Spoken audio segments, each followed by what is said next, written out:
Welcome back here to X's and Bros on the Michigan Sports Network. Danny Cahill, Ryan Elke, Anthony Bellino, all joining you folks and joining us on a Thirsty Thursday. He covered the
It's time for Michigan Sports Talk Morning Show, broadcasting live all across the state of Michigan and Northwest Ohio. This is X's and Bros.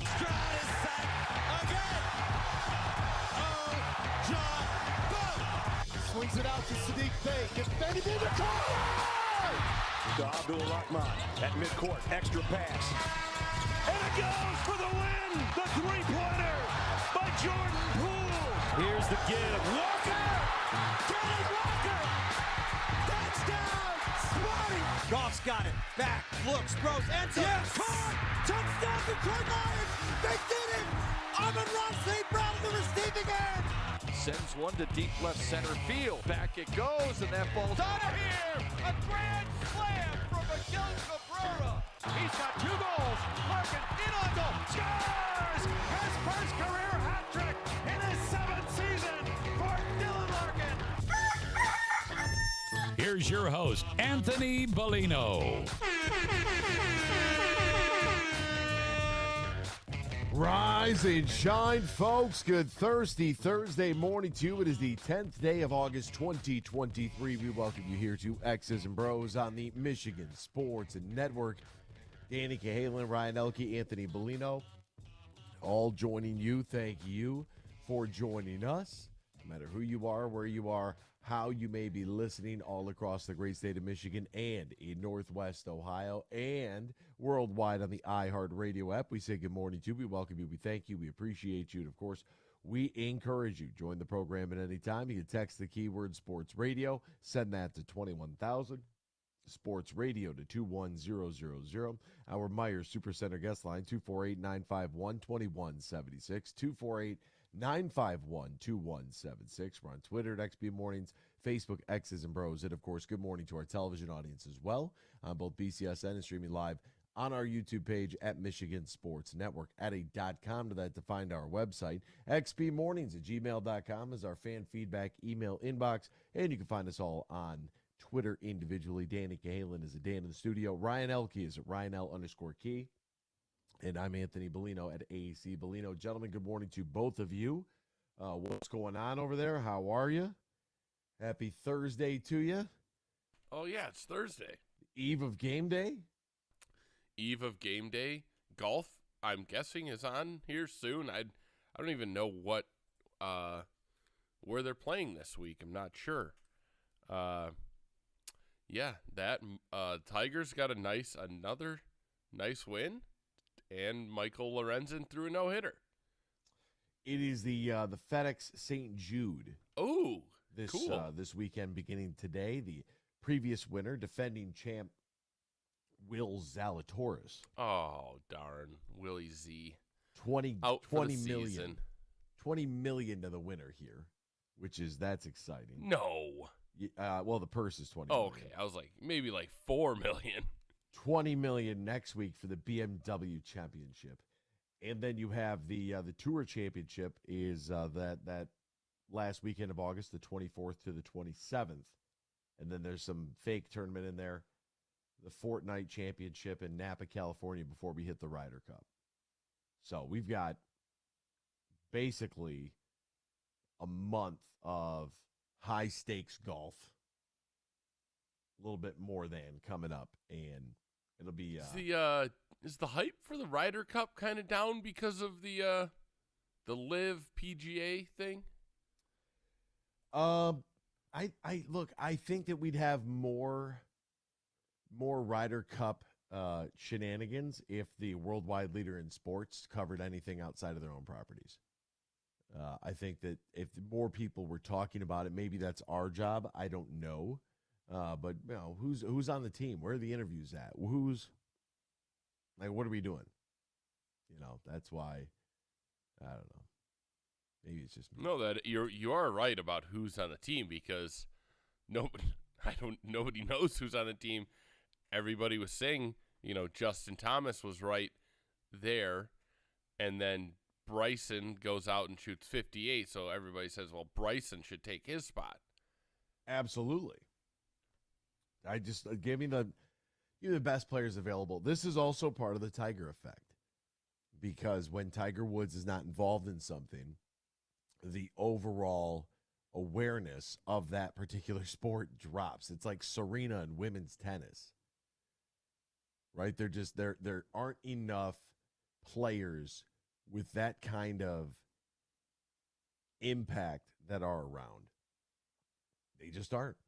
If Tiger Woods was battling for a spot right now in the Ryder Cup, like if he was close on the point scale and would he get an exemption, they would talk about that on ESPN. I know. I was wondering, like, he's not even on the coaching staff. I thought for sure he would at least get a coaching thing. Nothing. I don't know. Maybe he's just stepped away and he's working to get back so he can play in the Masters. Because, I mean, we're 6 months away. Yeah. I don't, I'm not sure. I'm not really sure. Hopefully he's back in time for the Masters, and whatever they do at the Ryder Cup, I hope he's there. I hope he's in Rome. I hope he's got the kids with him. I hope he's wearing the uniform and walking around with a coffee. And more like 8 months. It seems like, gosh, the majors are played in just such a short time. Yeah, one a month. They need to spread them out. I mean, can you though? Because if the new tour calendar is going to start this year with Hawaii, which is great. That's a good idea. After the first of the year, then you have January, February, and March of just regular season play before you have January and February, and then you have the Players in March, which the fifth major.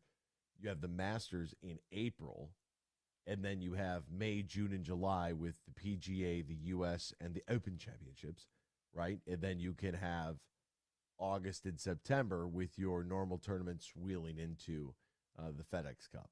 Yeah, I guess just like shortening the playoffs kind of just makes it seem like only having 70.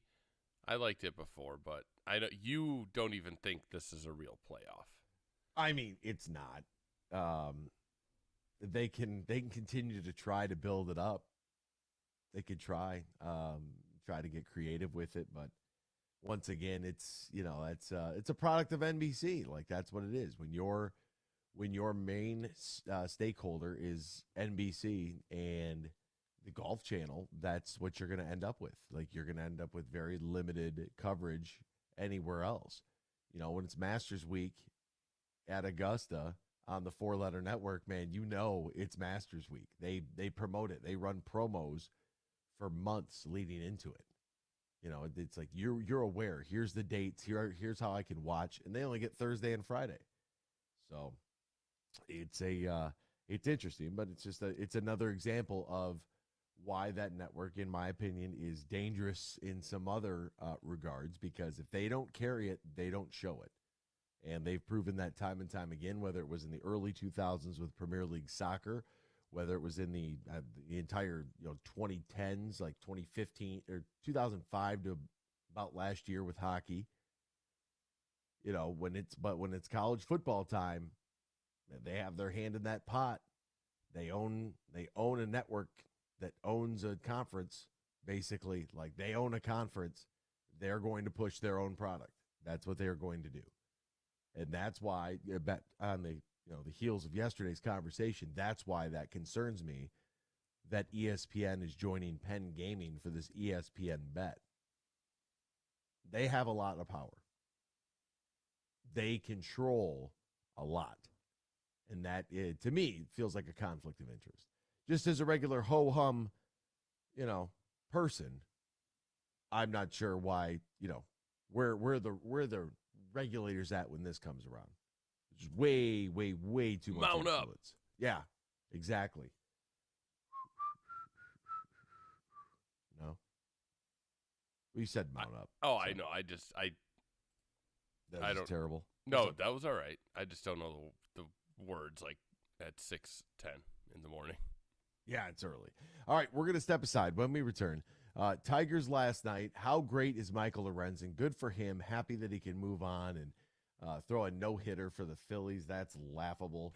John eight Wagner innings in his first outing for them, and then a no-hitter. Well, you can't throw 8 innings if you pitch for the Tigers. Once you hit like 80 pitches or 7 innings, whichever comes first, you automatically get pulled.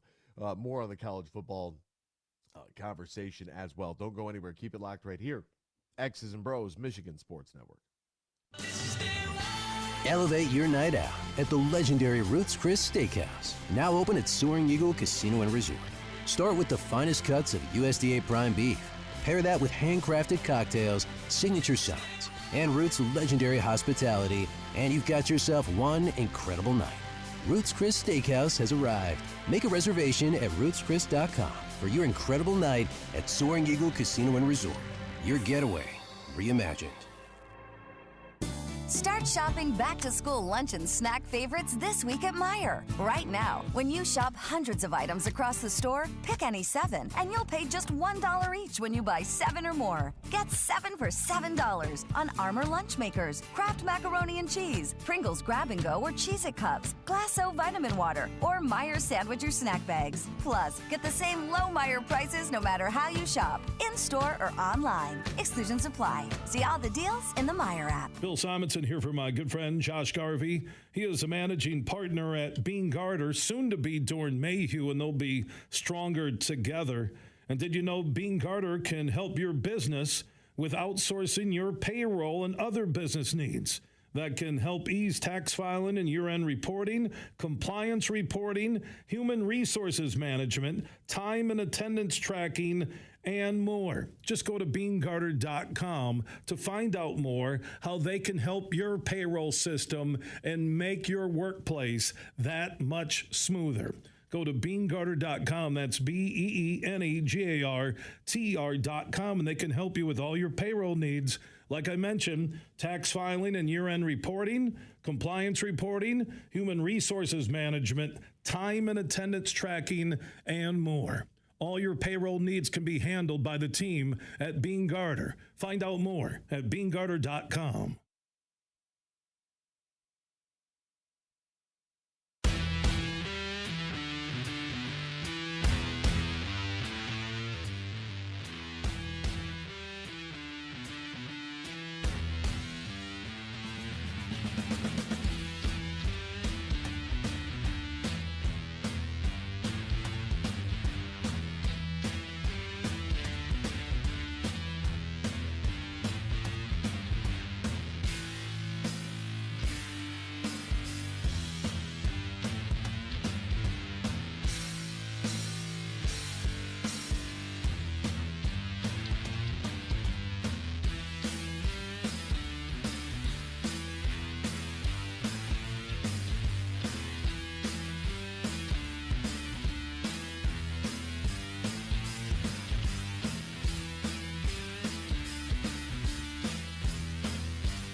Share your thoughts all morning long on the Meyer Guest Line. Call 248-951-2176. That's 248-951-2176. Now, back to Danny, Ryan, and AB.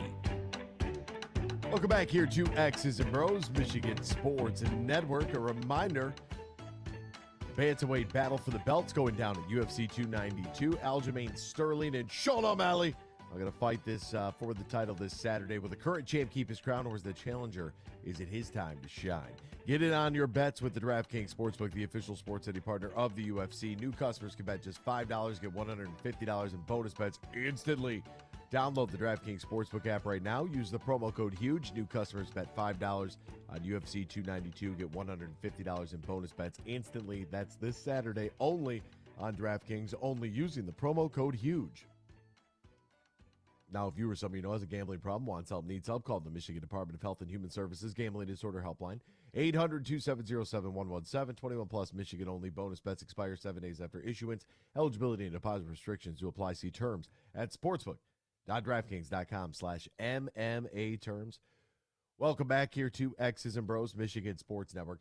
So yesterday, real quick, yesterday was Wednesday, and Wednesday evening we have our golf league that I joined my dad to play in so we could play together, but since his accident, he hasn't been able to play. And so my buddy Jonathan has been filling in for him. And Dan said he didn't want to, what did you say? You didn't care about the driver. You just wanted to see me use the long putter? Yes. Dude, because I just, I'm not that I don't believe in them. I've just can you name me one big tournament that's been won other than on the senior circuit with the long putter? I think they're fun and cool, and if it works for you, I'm glad, but I just feel like the longer the putter is, the less steady the putter face will be. So I could see that. I could see that. The one thing I'll give you, especially now that you cannot anchor, as they say, although Bernhard Langer questionably still does it. I will say that when you look at it, how in the world would you keep the putter face square at impact? I could see why somebody would say that until you actually use it, and it's so heavy. That's the thing about it. Yesterday, the putting was fine. I mean, everything that's close just feels like automatic right now. If it's in that, 3 to 5 foot circle of trust, I just feel automatic with it. I don't really, it's weird how heavy it is and how difficult it is to learn to be able to get the ball to the hole. But once you can do that, you're fine. Now, really, does the shaft, is it in the middle of the putter face? It is in the middle of the putter face. What it is you remember the old Scotty Cameron Futura? Yes. The mallet, and it had that bar that came off the back and then a horseshoe kind of design. Well, the shaft is in the middle of the club face in the what I just refer to that piece as. You had the face, and then you had that bar. It's in the front middle of the face, but in that bar is where it's at. I putted well. The problem was that on the second hole, I sprayed a drive, and dude, I just chili dipped 3 consecutive shots in a row. When you don't really hit it fat because there's no monster divot. There's a beaver tail flying through the air or anything like that. You had chili dip, right? Of course. All right, 3 consecutive shots. So I hit my drive. I chili dipped the second one. Then the third one. 4 goes into the sand. You can imagine my frustration. It's a reachable par 4. I'm like, dude, it's a 9-hole league. You just dribbled right down your leg. And I got up and down out of the bunker for double.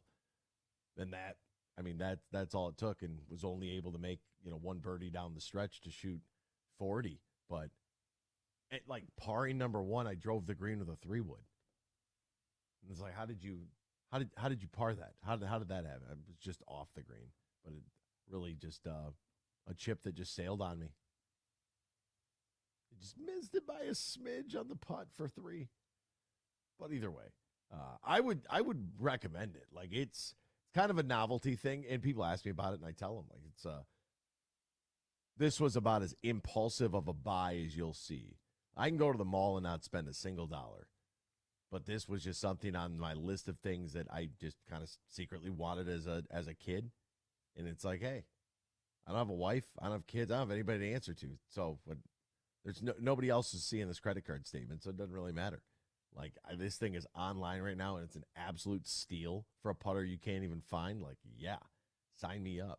So I signed myself up. That's what happened. And, yeah, there you have it. I'm carrying 2 putters in my bag. If you are available, Skins game today, 10 a.m. 10 a.m. If you're available, we've got some meat to cut at 10 a.m. If you want to get after it. If it's a weekday, it's got to be in the afternoon. It's got to be. And I mean like early evening type of. That's where we can get our work done and get on out there.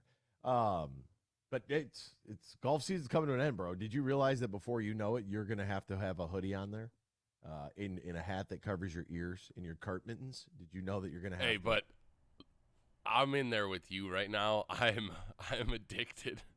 Can't stop. Yeah. Won't stop. It might be a long fall on the course. I mean, I know my Saturdays and Sundays are out, so right now I'm scrambling to try to figure out how to keep this thing going because the league goes into September, but I missed so many days. And what's nice about the league is that the days that you miss, they allow you to make up after the league is over. So if let's say you missed 4, because I missed like the whole first month. So that's 4 9-hole rounds or 2 18s. Like I'm just going to take the 2 18s. Right. And I probably missed 8 weeks, maybe, give or take. My dad has missed, prior to, needing stitches and everything else where his hand's inoperable. He probably missed 4 to 6. So, I mean, we've got some free rounds just sitting there at Sandy Creek. You know Sandy Creek. Been a while, but yes. It's been a while. Course, the Blankies the course is in phenomenal condition. Blankies are doing, like, the kids they're doing great, man. Good for them. I say the kids. I mean, they're my age, but it's the children of the previous owners, and they are doing a phenomenal job with that. I mean, business is booming out there. Saw Michael yesterday. He came by, and I just wanted to harass him about his Sunday pin placements on a Wednesday, and just told him thank you again for everything that they did for our outing a couple weeks back for St. Mary Catholic Central. And he said, "Oh man, you guys are great. Like, hopefully we can get more people next year." I'm like, That's the goal. So they are all in. We're going to talk about the Tigers, not just golf, but we'll talk about the Tigers as well. 9-5 winner last night on the night that Michael Lorenzen, who was dealt for a prospect who may never play in Major League Baseball, went and threw a no-hitter. The Tigers got a win, 9-5, 17 hits in the ball game, offensive explosion for Detroit. Alex Faedo, there's a name for you. 4 2/3, 4 hits, 3 earned runs, walked 2, struck out 5. Also gave up 2 home runs. But how about those Tigers in front of, allegedly, 16,570 in a game time of 2 hours and 55 minutes? That's a marathon by today's standards, but that's just a lot of offense right there. More on that game, more on the big night from Spencer Torkelson coming up, plus Dan Campbell doubling down a little bit on Teddy Bridgewater. What does that mean for the Lions? And what does that mean? A lot of people want to talk about Hendon Hooker. What's it mean for everybody else? We'll talk about that next as well here on X's and Bros on the Michigan Sports Network. Imagine this, winning big at Soaring Eagle. It's Duck, Duck, Duck. Every Friday in August, win your share of $60,000 in premium play. Drawings each week from 7 to 11 p.m. And lucky guests every hour win up to $3,000 premium play. You won't want to miss $60,000 Duck, Duck, Duck. Only at Soaring Eagle Casino and Resort. Your getaway reimagined. Visit SoaringEagleCasino.com for complete rules and details. Can a radio ad make Michigan's roads safer? Well, a lot of you are in your car on a Michigan road right now. So when it comes to traffic safety, looks like you're in the driver's seat, figuratively and literally. The Michigan Association of Chiefs of Police wants everyone to be safe on the roads. Can a radio ad make that happen? Maybe. Can you make that happen? Definitely. After all, you're in the driver's seat. Hey, this is Matt Shepard from the Michigan Sports Network. I love summers in Michigan because it means golf season. Now, two things always when I go golfing. I make sure I got my sticks, and I've got plenty of cold, fresh Labatt Blue Light. Whether I've just squeezed in 18 holes or I just want to relax on the patio after a long day, everywhere I go, and I'm serious when I tell you this, I tell people about the smooth, genuine taste of Labatt Blue Light. It's just a great beer. Michigan Sports Network is giving you a chance to win a foursome to Michigan's best courses. Just listen weekdays to The Huge Show and X's and Bros, or just text GOLF to 21,000 to enter. That's GOLF to 21,000. The trip includes 2 overnight stays and 2 rounds of golf, all brought to you by my friends at Labatt Blue Light. So grab a Labatt Blue Light the next time you head out onto the course and enjoy the blue skies, because blue is for Michigan summers and great times. Always enjoy responsibly. Copyright 2023 Labatt USA, Buffalo, New York. All rights reserved. Labatt is a registered U.S. trademark of Labatt Brewing Company, Ltd.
Share your thoughts all morning long on the Meyer Guest Line.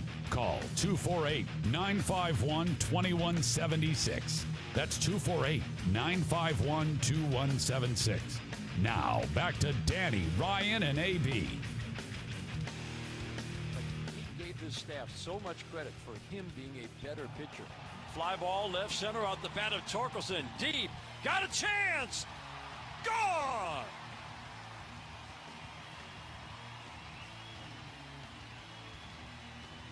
Wow. Big bomb by Tork. He gets the hanging slider. And he did not miss. Second of the night, 17th of the year. Dan Dickerson on the call last night for Spencer Torkelson. Deep left center field. That one was out of here. Gone. See ya. Tigers win 9-5 over the Twins yesterday. Welcome back here to X's and Bros. You can join the program at any time. Little mojo here for the Tigers. If you want to hop into the conversation, text the keyword sports radio. Send that to 21,000 sports radio to 21000. Meyer Supercenter guest line 248-951-2176, 248-951-2176. We're on Twitter at XB Mornings, Facebook, X's and Bros. And, of course, good morning to our television audience as well. BCSN is streaming live on our YouTube page at Michigan Sports Network. How about Tork and the Tigers? Now 2 wins in a row. If they win today, that's a winning streak, folks. 12 games back of 500. They are chasing Minnesota 8 games back in the standings. We all know what's going to happen. They may win today. They'll get to about 8 games below 500, and then they'll lose 6 in a row. And then just balloon right away from it. Because it's happened, every other week the whole season. It's like they get to that 8-game mark, and if they were free falling out of the sky, the minute they get to the millisecond they get to that 8-game mark, poof, there goes the parachute. Like, see ya, goodbye, we're out of here. Like, they stranded 9, 6 for 12 with runners in scoring position last night. Tork was 0 for 2, Cabrera was 0 for 1, Haas was 2 for 3, Vierling was 1 for 1, Badu was 0 for 2. Green was 1 for 1, and Carpenter was 2 for 2. He had the 2 dingers from Spencer Torkelson. You had a double by McKinstry, a triple by Vierling. And Javi Baez, a smooth 0 for 4 with a sombrero on the day. 4 strikeouts for Javier Baez on an 0 for 4 effort. Wow. And we still won. And Baez is batting, 7th in the order right now? McKinstry was 3 for 4. Haas was 3 for 4. It was a really good night. Now we start to look at the averages across the board. It's like, okay, Vierling's hitting 272, and Riley Green's dipped below 300, but interested to see what, for Green, it feels like he's struggled a little bit of late. And by a little bit, his struggle is like Javier Baez on a hot streak, right? His struggle might be a 1 for 3 or 1 for 4 in consecutive games. But he's been good. It's been really good. And I don't know if it's been like the last, I don't want to say the last month, because he was just shredding in August. In the month of August, Riley Green was hitting 343. In the month, that was in July, pardon me. In the month of August, he's been hitting 219. So kind of a stark difference there from a July 243 or 343, pardon me, to August of 219. Yeah, well, there's also, and I'm not blaming. He's only had one Matt multi-hit Vierling, game this month. Yeah, he the last week you've also had Javi Baez hitting much lower in the lineup because Riley Green was seeing good pitches because Javi Baez was coming up next, and they were like, yeah, we can allow a gapper because guess what? We've got 0 for 4 with 4 Ks coming up next. So, and guess what happened last night? Javi's way down there, 0 for 4 Ks. But I had Matt Riley. Yeah, he had a hit last night, but who's hitting below him? Matt Vierling, who was great. So gotta have some protections in that lineup, huh, Dan? maybe you never know. Couple more weeks. Matt Vierling keeps going 3 for 5. Riley Green might be seeing more fastballs. Yeah, it's interesting to see where this team kind of ends up. I mean, that was a god awful game there for Javi Baez. His 4 strikeouts, the most that he has had, I believe, in a game this season. He only had 17 Ks in July. He had 35 strikeouts in June. 35 with multiple 3 strikeout games. Like this is who he is. In the month of April, Javier Baez, what if I told you, right? Javier Baez in the month of April had 19 strikeouts. That's not terrible. That's not terrible. 1 a day keeps the doctor away or something like that. That's what they used to say, right? That was, what was the old saying? An apple a day keeps the doctor away? Yes. Isn't that interesting? You find it's like an old slogan, like, oh, like healthy food, and you don't like keep the doctor away. And now it's like, no, come see us. Take this pill, have this. I always find that interesting. So Tigers, hey, let's see. If they can win, they'll take 3 out of 4. That'd be really cool. Everyone can have a great time. And like Ryan said, we'll get to the 8-game mark and we'll balloon right back to 12. And that'll be what it is. But at least it was an exciting game. And it's good to see Spencer Torkelson, for if nothing else, 2 for 4 with 3 runs scored, 2 RBIs, 2 jacks, only 2 strikeouts. Like I would be I'm happy with Spencer Torkelson. Like there were a lot of questions early on in the season. I kind of feel like I feel like he's answered those. Like 17 home runs, 61 RBI. His OPS is, 710. His average is 225. Like if that average next year is 15 to 20 to 25 points higher, like great. If that's where, if he's going to be hovering around 250, then I'm fine with that. As long as those power numbers are there, if he's hitting 250, then great. It's better than him hitting 198 and looking like we wasted a 1-1. Now to Michael Lorenzen real quick. Threw a no-hitter for the Philadelphia Phillies in the second game of his Phillies tenure. They ended up winning the game 7-0 over the Washington Nationals. Lorenzen, by the way, 9-inning complete game through 124 pitches, walked 4, struck out 5. And he was dynamite. Nick Castellanos in that game reached 200 career homers with a 2-home run night. So just to add a little insult to injury, remember Blastianos, shout out to him, and not knowing what hat to wear at AAA. I'll never forget that story. What a great moment in time for the two of us to share together. But here is what it sounded like with Michael Lorenzen. The 1-1. Bounced on the ground at third. Big hop for Alec Bohm. He's got it. Throws in time. 1 away.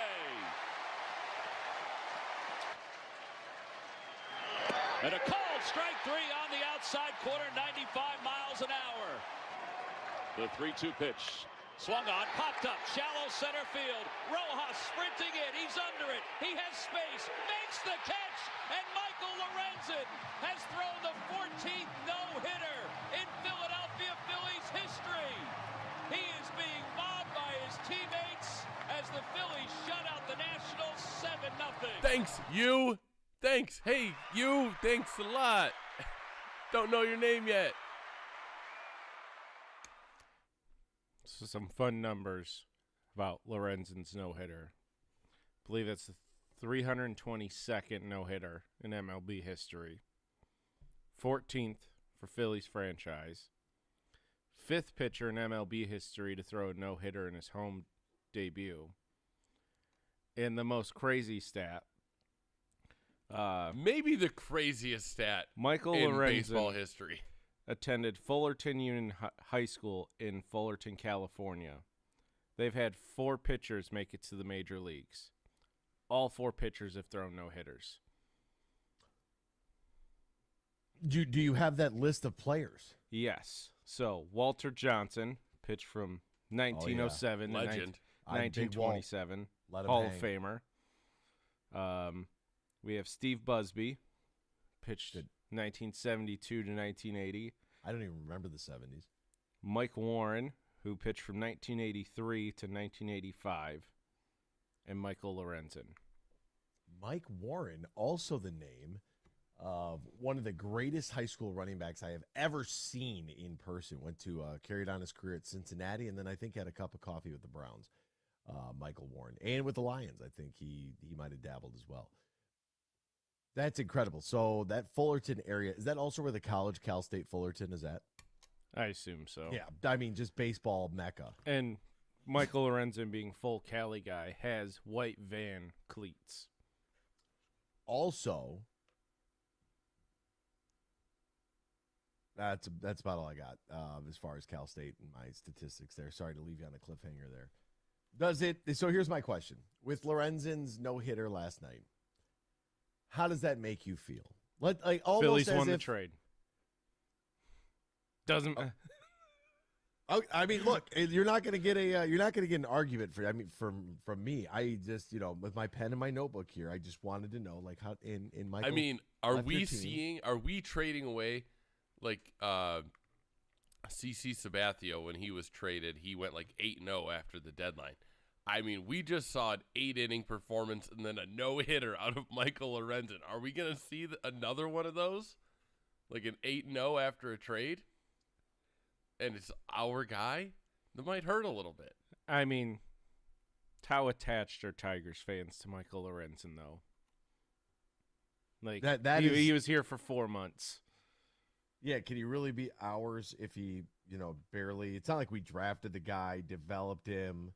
He came through and led us to some postseason success or maybe some postseason failure, and then traded him and got absolutely nothing in return, and then had to listen to people talk about how great the general manager was for years afterwards when we all know that it was a giant failure. Yeah, he came here because there's an opportunity for him to start every single game.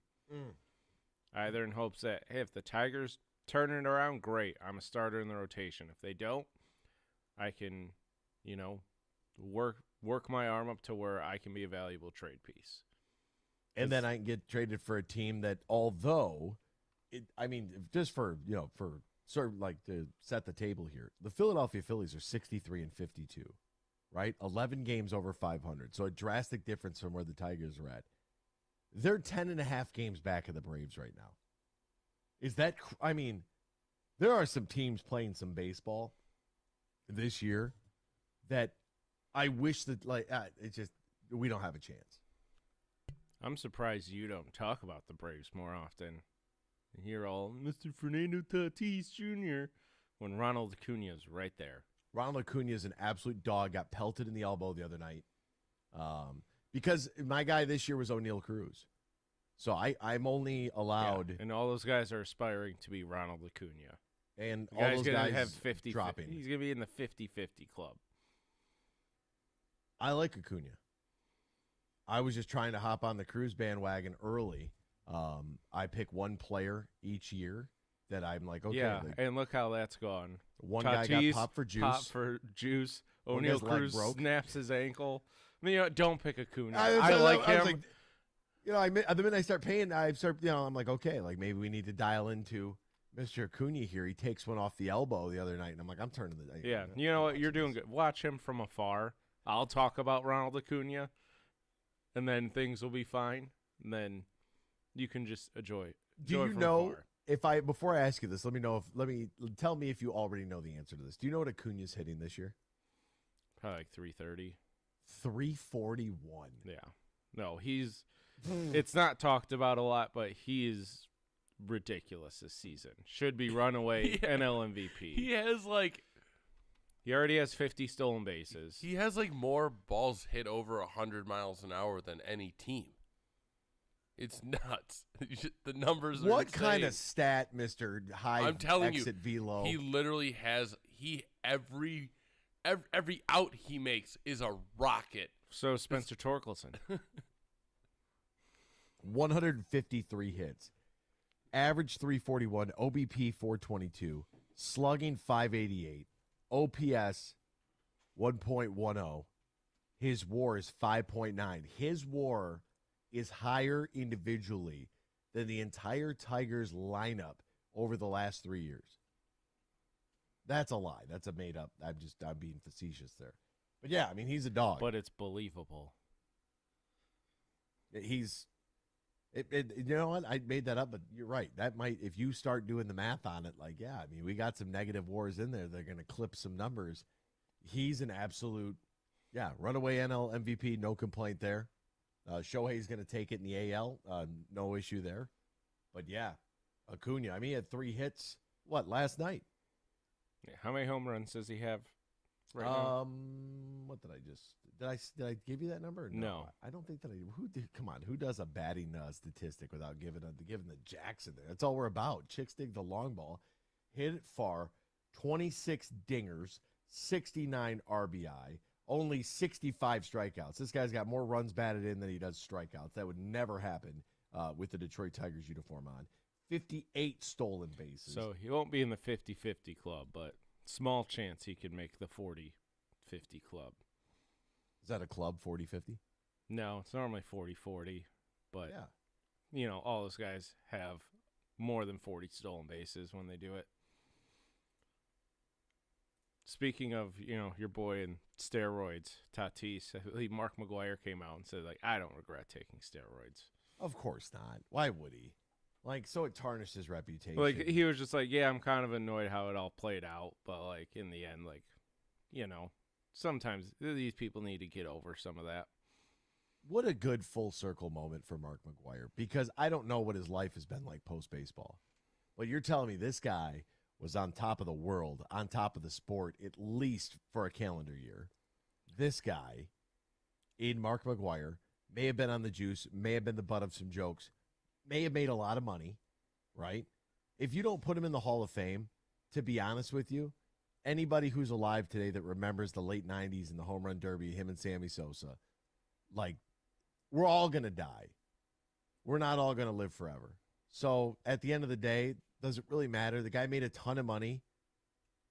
He's world famous. What does he care what some Joe Blow says about him after the fact, or the Baseball Writers Association? What does he care?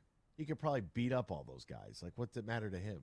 I mean, to be fair, Anthony, you could pick anyone in your street and beat up anyone in the Baseball Writers Association. My street's getting a little tough over here. It doesn't matter. I can pick anyone off my street that I live on. Those people are dorks. Ramirez doing it for all the baseball. That was one of the better punches I've seen since who was it knocked out Joey Bats? Rougned Odor. Yeah, that was a good punch. That's how that happens. He didn't need a folding chair. Yeah, get those two guys in the writers' room when they're doing Hall of Fame votes. Get those guys on pay-per-view. Ramirez versus Odor. I'd watch that. Oh, God, not him again. Hour 2 X's and Bros coming at you next year on the Michigan Sports Network.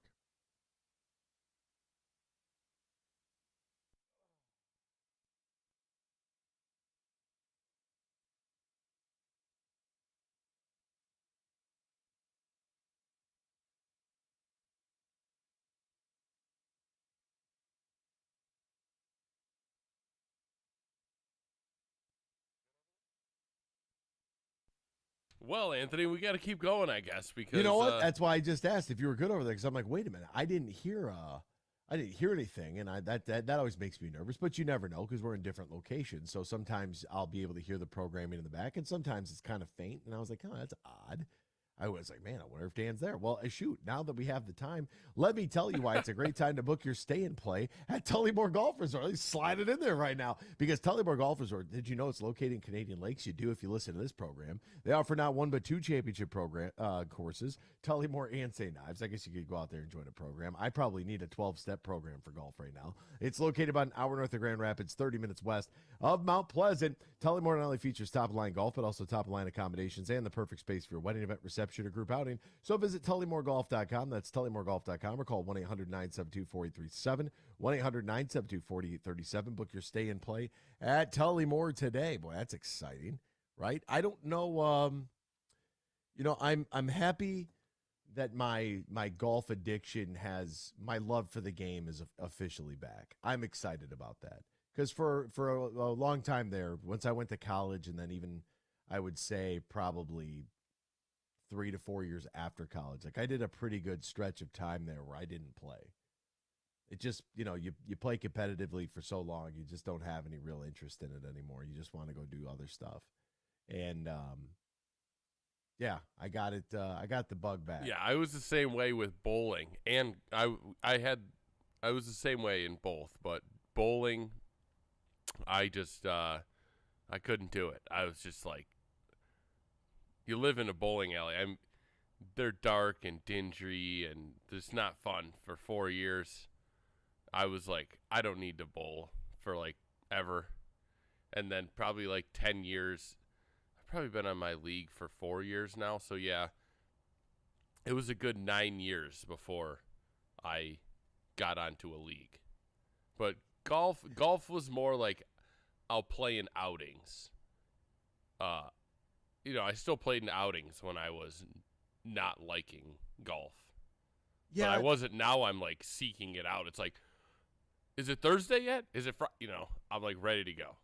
Yeah, it was kind of at one point in my life, like I would have my clubs in my basement. I would walk by and I'd look at them, and it was like a scene out of a film. Like you'd look at them and you'd just be like, it's not doing anything for me anymore. America's top 100 greatest public golf courses by Golf Digest. Number 73 in America. And you can experience Tullymore if you've never played before. You need to get up there. There's a Tullymore golf course, St. Ives, 36 holes, great stay and play accommodations. Or if you just want to book a tee time, Tullymore is less than an hour north of GR. Go to tullymoregolf.com. That is tullymoregolf.com. You can book a tee time for this summer, stay and play package throughout the end of the year, or even look ahead to 2024. Go to tullymoregolf.com. That's tullymoregolf.com. And congrats to everybody at Tullymore for being named one of America's top 100 greatest public golf courses by Golf Digest. In 2022, 5,773 people were seriously injured in crashes on Michigan's roads. 1,123 of those people didn't survive. The Michigan Association of Chiefs of Police reminds you that traffic safety matters to everyone all of the time. In the summer months, Michigan's roads are even busier. More traffic means more risk, but you also have more opportunity to do the right thing. Get to where you're going and do your part so everyone else does too. Huge here for the Michigan High School Athletic Association. You can stay up to date on the latest from Lansing 24/7 at MHSAA.com, at MHSAA on Twitter, and MHSAA on Facebook. The latest news, press releases, and stories connected to every high school in the state of Michigan, available for you 24/7 from the Michigan High School Athletic Association. Log on to MHSAA.com, at MHSAA on Twitter, and MHSAA on Facebook. And if you're looking for archive boys and girls high school sports, MHSAA.TV. That's MHSAA.TV. 24/7, everything you need to know about high school sports in Michigan. Log on to MHSAA.com.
Good morning, everyone. It's time for Michigan Sports Talk Morning Show, broadcasting live all across the state of Michigan and Northwest Ohio. This is X's and Bros.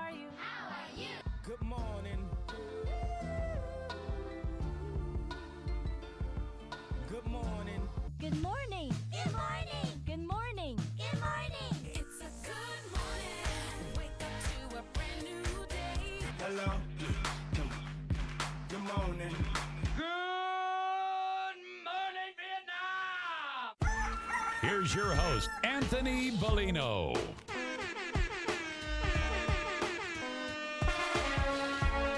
Man, the computers don't work. The coffee machine's not working. Oh, man, we're off to a rough start here on a thirsty Thursday. I tell you what, but we're back, baby. Hour 2, X's and Bros, Michigan Sports Network on this thirsty Thursday. So great to have you with us. No matter who you are, where you are, how you may be listening, all across the great state of Michigan and in Northwest Ohio and worldwide on the iHeartRadio app. We say good morning to you. We welcome you. We thank you. We appreciate you. And, of course, we encourage you. Join the program at any time. You can always text the keyword sports radio. Send that to 21,000, sports radio to 21000. Our Meyer Supercenter guest line, 248-951-2176, 248-951-2176. We're on Twitter at XB Mornings, Facebook, X's and Bros. And, of course, good morning to our television audience as well on BCSN and streaming live on our YouTube page at Michigan Sports Network. Add a .com to that to find our website. xbmornings@gmail.com is our fan feedback email inbox. And find us all individually on Twitter. Danny Cahalan is Dan in the studio. Ryan Elke is at RyanL_Key. And I'm Anthony Bellino at AC Bellino. One of the big questions I have after Lorenzen's no-hitter last night is, how does Freddie feel about this? That's what I really want to know. Because, I mean, Michael Lorenzen was a Tiger, but it's not like he was like a Tiger.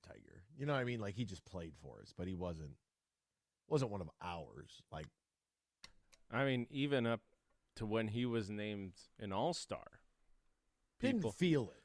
Yeah, people were like, oh, yeah, because Erod's hurt. Riley Green was hurt at the beginning of the year. They're playing best. I think Michael Lorenzen took offense to everyone making fun that he was the all-star pick. Because ever since then, his ERA's dropped by like a run and a half and has been on an absolute tear. He's probably been the best pitcher in baseball since that moment. Yeah, and, we got a really exciting, AA prospect. Really exciting. So, I mean, I know that everybody is locked in, and we'll see. Maybe in a few years it turns out to be something good. You have no idea at this point, but it does kind of feel like some salt in the wound. Like, if we haven't gone through enough this year, that would happen to us. It'd be like we got rid of Erod and didn't get the return that we wanted.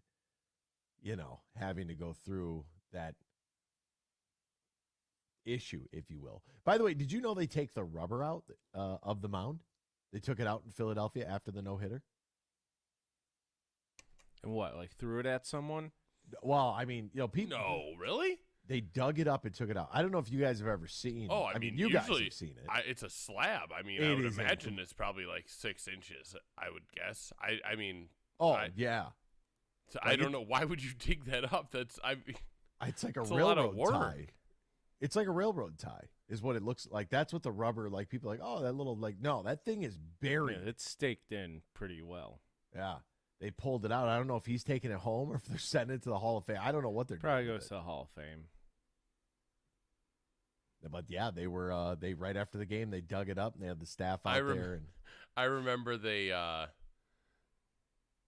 don't know if they actually did it. Maybe they perhaps used a brand new plate at the last season at Tiger Stadium, and then they allegedly dug it up and they used home plate at Comerica Park. Do you guys remember that? Like the ceremony they held at Tiger Stadium? I always wondered if that was, or at Comerica Park, I always wondered if that was like hogwash or if that was like an actual thing that happened. Like they transferred it from Tiger Stadium. It'd be interesting. It would be interesting. All right. What else is going on in the sports world? We'll try to get you all caught up with all the happenings. We'll do so right now in the headlines. Big news. I have a little news flash. Let's check the headlines. No, it's real news for once. The biggest stories of the local, regional, and national news. This is huge news. Based on a recent financial compilation by Sportico, the value of the Detroit Lions franchise has surged by 43% since last season. You just got to build a winner. That's all you got to do. It doesn't matter about the giveaways. It doesn't matter about the tickets. It doesn't matter about anything outside of winning. And the more people that understand that, the better. I used to have this debate all the time at the minor league level. And it's like, look, I get it, right?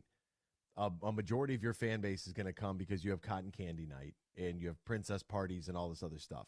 You start winning, you build a winner here, and people are going to come regardless. You don't even have to have a quote-unquote promotional night. You just people will come to watch the actual game like we used to, like, before people went to guest services and complained when they went to games. The Jets sensed a little frustration from Aaron Rodgers in the offense after a spotty practice here. Very interesting. Joint practice taking place between the Panthers and the New York Jets. I have to ask you because I have not yet. It's on my list of things to do tonight. Have you dialed into Hard Knocks yet? No, probably going to pass on that. Really? Yeah. How come? Hard Knocks is the same thing every year. Like, I watched the Lions. The Lions were great. But it's like I have a connection with the Lions. Don't really care about the Jets. Even being a part of this show that has a fake rivalry with that franchise? Yeah. Wow. Well, yeah, what better to keep that rivalry going than to not give them proper attention? Ain't that the truth?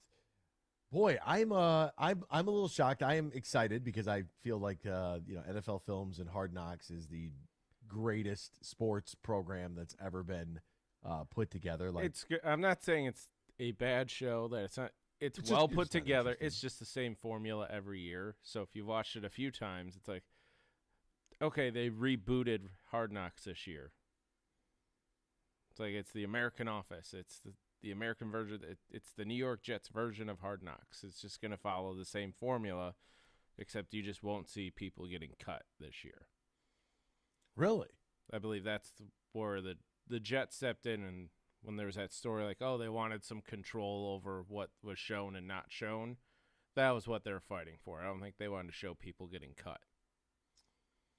Wow, that's the point that we've reached now, and that's crazy to me. Who was it that their card didn't work at the door? Do you remember that? He couldn't scan his way into the facility. But I don't believe that person was cut though. Yeah, his card just didn't work, but then everybody else was scared. It's it's somebody's worst moment of their life. In that moment, things can always be worse. That's why this preseason game tomorrow night, folks. By the way, I thought the conference call was today. It was definitely yesterday. I missed it. This preseason game tomorrow night between the Lions and the Giants it's massive. The number of wide receivers that we are carrying right now who could contribute is a lot. Somebody's going to have to make their way. And this is stressful. This is beyond stressful. Ex-Raiders wide receiver Henry Ruggs III is sentenced 3 to 10 years for the fatal DUI. Ruggs could be eligible for parole after 3 years. Took his whole future and his whole career and threw it away at the age of 24. He has been under house arrest with alcohol and location electronic monitoring services since he pled guilty back in May to 1 count of DUI resulting in death and 1 count of misdemeanor vehicular manslaughter in the crash that killed Tina Tinter and her dog, Max. Yesterday, Ruggs read from a statement directed at Tinter's family in which he apologized for his actions. That's pretty tough. Reports the Bills Stadium is projected to have $300 million in cost overrun. Uh-oh. Look, you want to renovate? You got to plan properly. You might have missed something here. It's going to cost a little more. Free agent running back Kareem Hunt leaves his visit with the Colts. No deal in place. So that's interesting. The Packers offensive lineman Elgton Jenkins was escorted off after a little brawl with the Bengals. Guys getting out of hand there a little bit.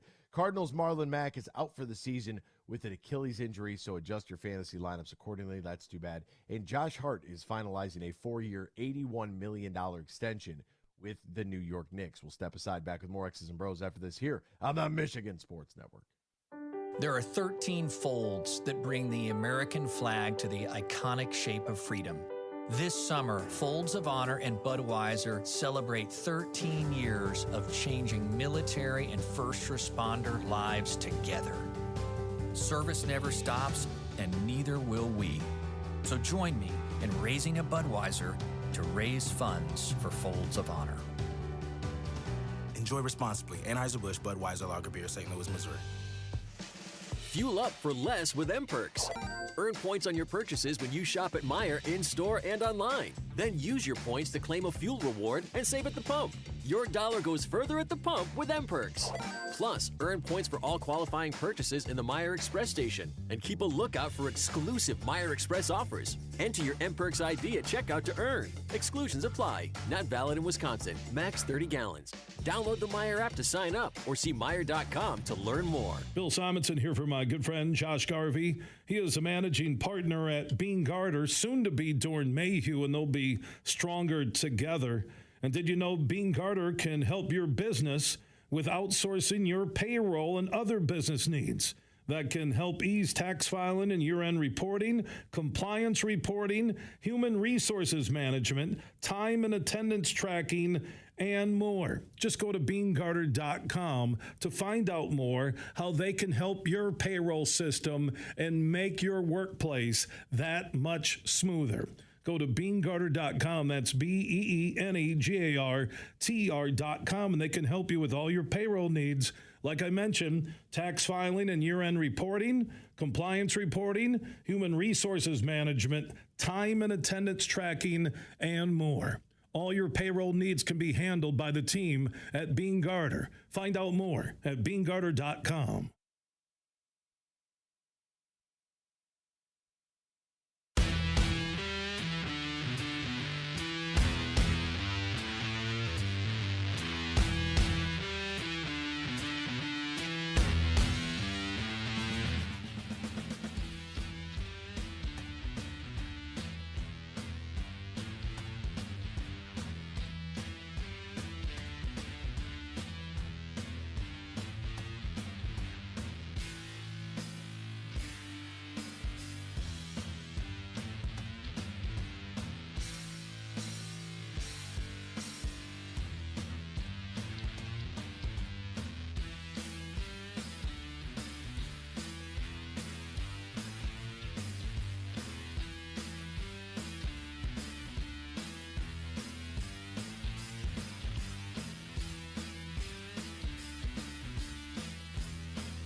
Share your thoughts all morning long on the Meyer guest line. Call 248-951-2176. That's 248-951-2176.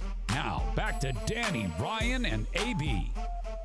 Hey, folks, Tullymore Golf Resort in Canadian Lakes, Michigan, offering now one but two championship courses, Tullymore and St. Ives. It's located about an hour north of Grand Rapids, 30 minutes west of Mount Pleasant.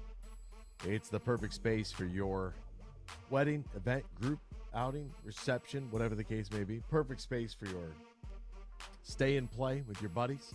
Stay right there on the campus. Shuttle bus take you from one course to the next. It's perfect. Just call my friend Matt Golden right now, 1-800-972-4837. That's 1-800-972-4837. Book your stay and play at Tullymore today. All right, welcome back. It's hour 2. It is segment 2, which means it's time for... This is right up Ryan's alley here with his college football trivia shenanigans he's doing during the break.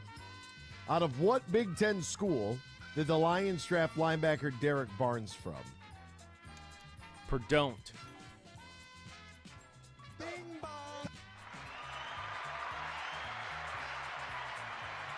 My guy Derek Barnes been playing some pretty good football so far. He's getting a lot of love right now, Derek Barnes is. It's come back from injury. It just takes some guys a little bit longer. That's all. All the linebackers we have. We're gonna run like a 3-4 just to get all of the linebackers out on the field. You know what? It's going to be nice, though, to have some depth. Yeah. To be able to go Anzalone, Jack Campbell, especially Rodrigo. The place we were coming from a few years ago. We had no linebacker. They didn't even dress a linebacker. Didn't seem like it. We were running a 4-0, a 4-0-7. Not no even, it was a 4-0-4. 7 DBs. We were playing 8 on 11 for a whole year. That's what it felt like. My goodness, it is. It's exciting. It is exciting where this program is at and the depth that they have added. Because last year, at the end of the joint practice with the Colts, a lot of the conversation was about the fact that the secondary was not very good, right? And it's like, oh, they're going to have some issues. And this year, with the joint practices against the Giants, it's been all about how good the secondary has been, right? And how great is that? So what a turn. And I think that maybe it might go even more towards how we that conversation that we were having a little bit with Freddie's big question about not maybe importance or whatnot, but look, you gotta be able to have a coach that can get the most out of his players, but at the same time, you have to be able to have a general manager that can identify some talent and that can get some guys going in the right direction. And if you can't, you're going to have like Kirby Joseph. They couldn't talk more about Kirby Joseph. Like Kirby Joseph, I was reading Nick Baumgartner of The Athletic. I love that guy. God bless him. But like, what's it going to look like with Tracy Walker, Kirby Joseph, C.J. Gardner-Johnson, right? Brian Branch has looked really good. You've got some real versatility here that they're going to have to make some really hard decisions. And it's like, somebody's going to get the axe. And it's not going to be any of those guys. That's what I'm saying. Because remember, we have Emmanuel Mosley as well. And it is, is it going to be Melly? Melvin Fonwu, is that going to be the guy who, ends up being the odd man out with this secondary that has, really stood out? When you're getting these joint practices, and we know, like, look, these joint practices, you'll get a lot of work from the ones, and you will get some much needed repetitions for the 2s, the 3s, and everybody else on that depth chart. But you have to be able to use this preseason game to figure out, okay, what are these holes? Like, this is Friday night is so big for so many guys. So big. And when you have Cam Sutton, Jerry Jacobs, Brian Branch, C.J. Gardner-Johnson, Kirby Joseph, that's who they ran out there in day 2 of joint practices in their drills. And they were mixing up different combos of that. And it's like, okay, like, you know, the early return on Kirby Joseph is already better on the ball than Tracy Walker is. And Tracy Walker's coming back off an injury, got a new deal, doesn't have to, you know, he's the one I'm, like, not worried about at all. You know, so I've seen some people talk about, oh, you know, he's going to get replaced. Dude, you can have depth. It's not a bad thing. Like, you can have more than one guy that plays a position. I know it's foreign to a lot of people because we've never had it before, especially at the two groups that we're talking about, linebacker and secondary. It's okay to have depth. You can have multiple, like, this obsession over who's the starter. Whoever the starter is, great. That's great.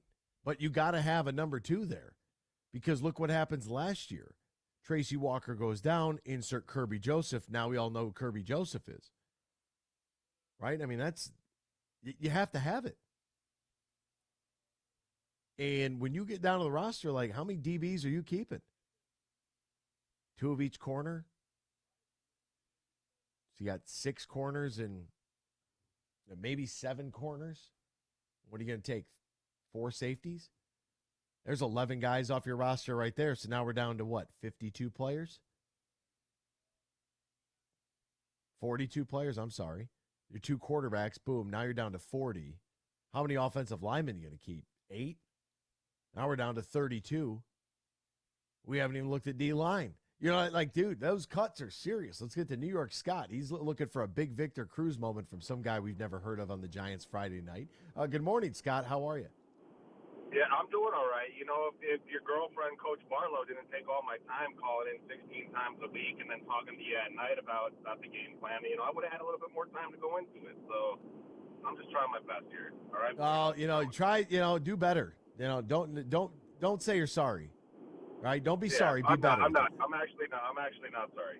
You know, I shouldn't even have said that because it's not a true story. I am sorry for Jamar Gibbs, who got stripped by Dane Felton in the open field. It looked like he took candy out of a baby's hand, boy. Like, just walked up and took the boy from him. Like, it made me happy. And I'm just still going to stick until he proves me wrong. That's an overdraft or whatever you want to call it. It's a reach. It's a reach at 12. Anyways. Looks like no one could guard Waller today. Looks like no one can guard Saquon yesterday.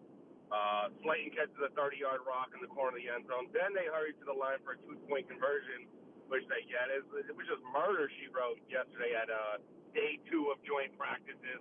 What's your rebuttal there, Bellino? Marvin Jones just dropping a deuce on your whole team. I mean, thank God somebody was able to do something to Jahmyr Gibbs because he's been roasting you guys for the last 48 hours like a bunch of clowns that you are. You know, Aiden Hutchinson's completely unblockable. You guys went with, had to we had people here talking about Kayvon and how they wanted him because, you only want Aiden because he's a Michigan guy. Like, get out of here. Like, come on. This guy's going to have double-digit sacks. Broderick Martin's an absolute beast. You can't block him either. You guys really can't do much of anything in these practices. We're way better. So take your 2 highlights and shove them. How about that? Smoke, Bellino. Why do you feed this nonsense to your people? They trust you to deliver real news, not this news that you see across the NFL of all the hype and all the not.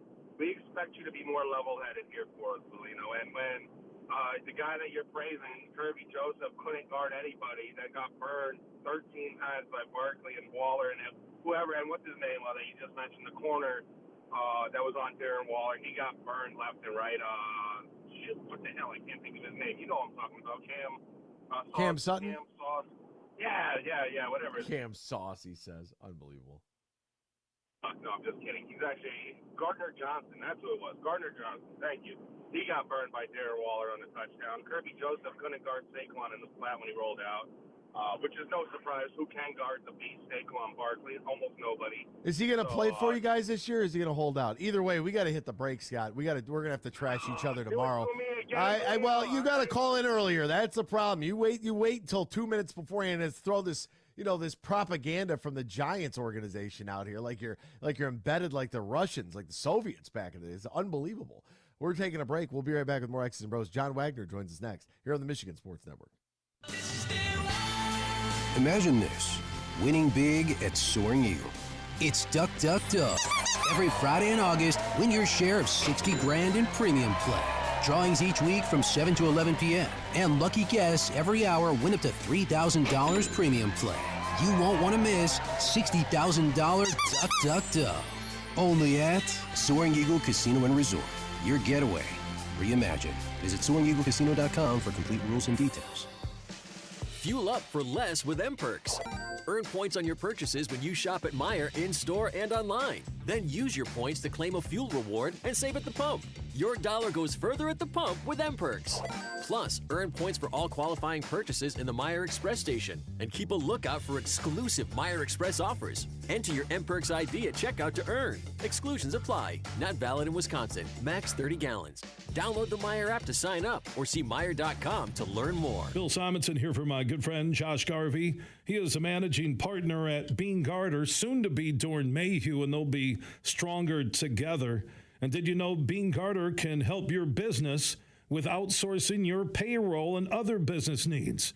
That can help ease tax filing and year-end reporting, compliance reporting, human resources management, time and attendance tracking, and more. Just go to Br0's.com to find out more how they can help your payroll system and make your workplace that much smoother.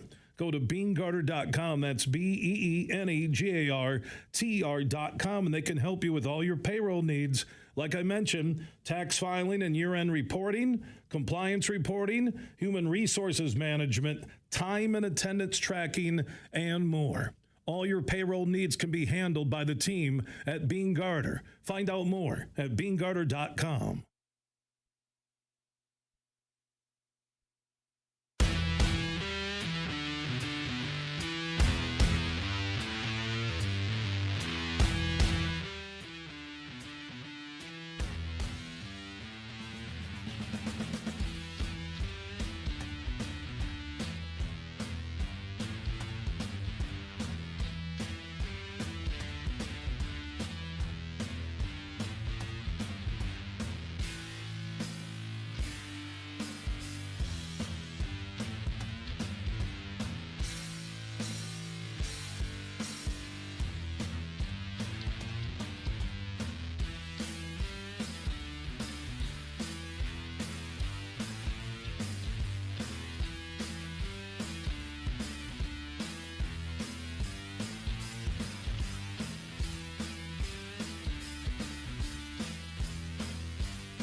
This is X's and Bros on the Michigan Sports Network. Welcome back here to X's and Bros on the Michigan Sports Network. Danny Cahill, Ryan Elke, Anthony Bellino, all joining you, folks, and joining us on a thirsty Thursday. He covered the Detroit Tigers minor league system for a couple of decades. Is also a member of the National Football Foundation and Football Writers Association of America. My good friend, John Wagner. Find him on Twitter, John Wagner Media, and I just realized we celebrated an anniversary. We've been doing this together for 20 years. John, my friend, how are you, partner? 20 years. Give or take. Well, hey, Anthony, I am a little slice of heaven. Did you say it's Thirsty Thursday? Is that true? It is Thirsty Thursday. What's in your cup this morning? You a tea guy, coffee guy, ice cold water to rejuvenate the system and cleanse yourself of the toxins of the world?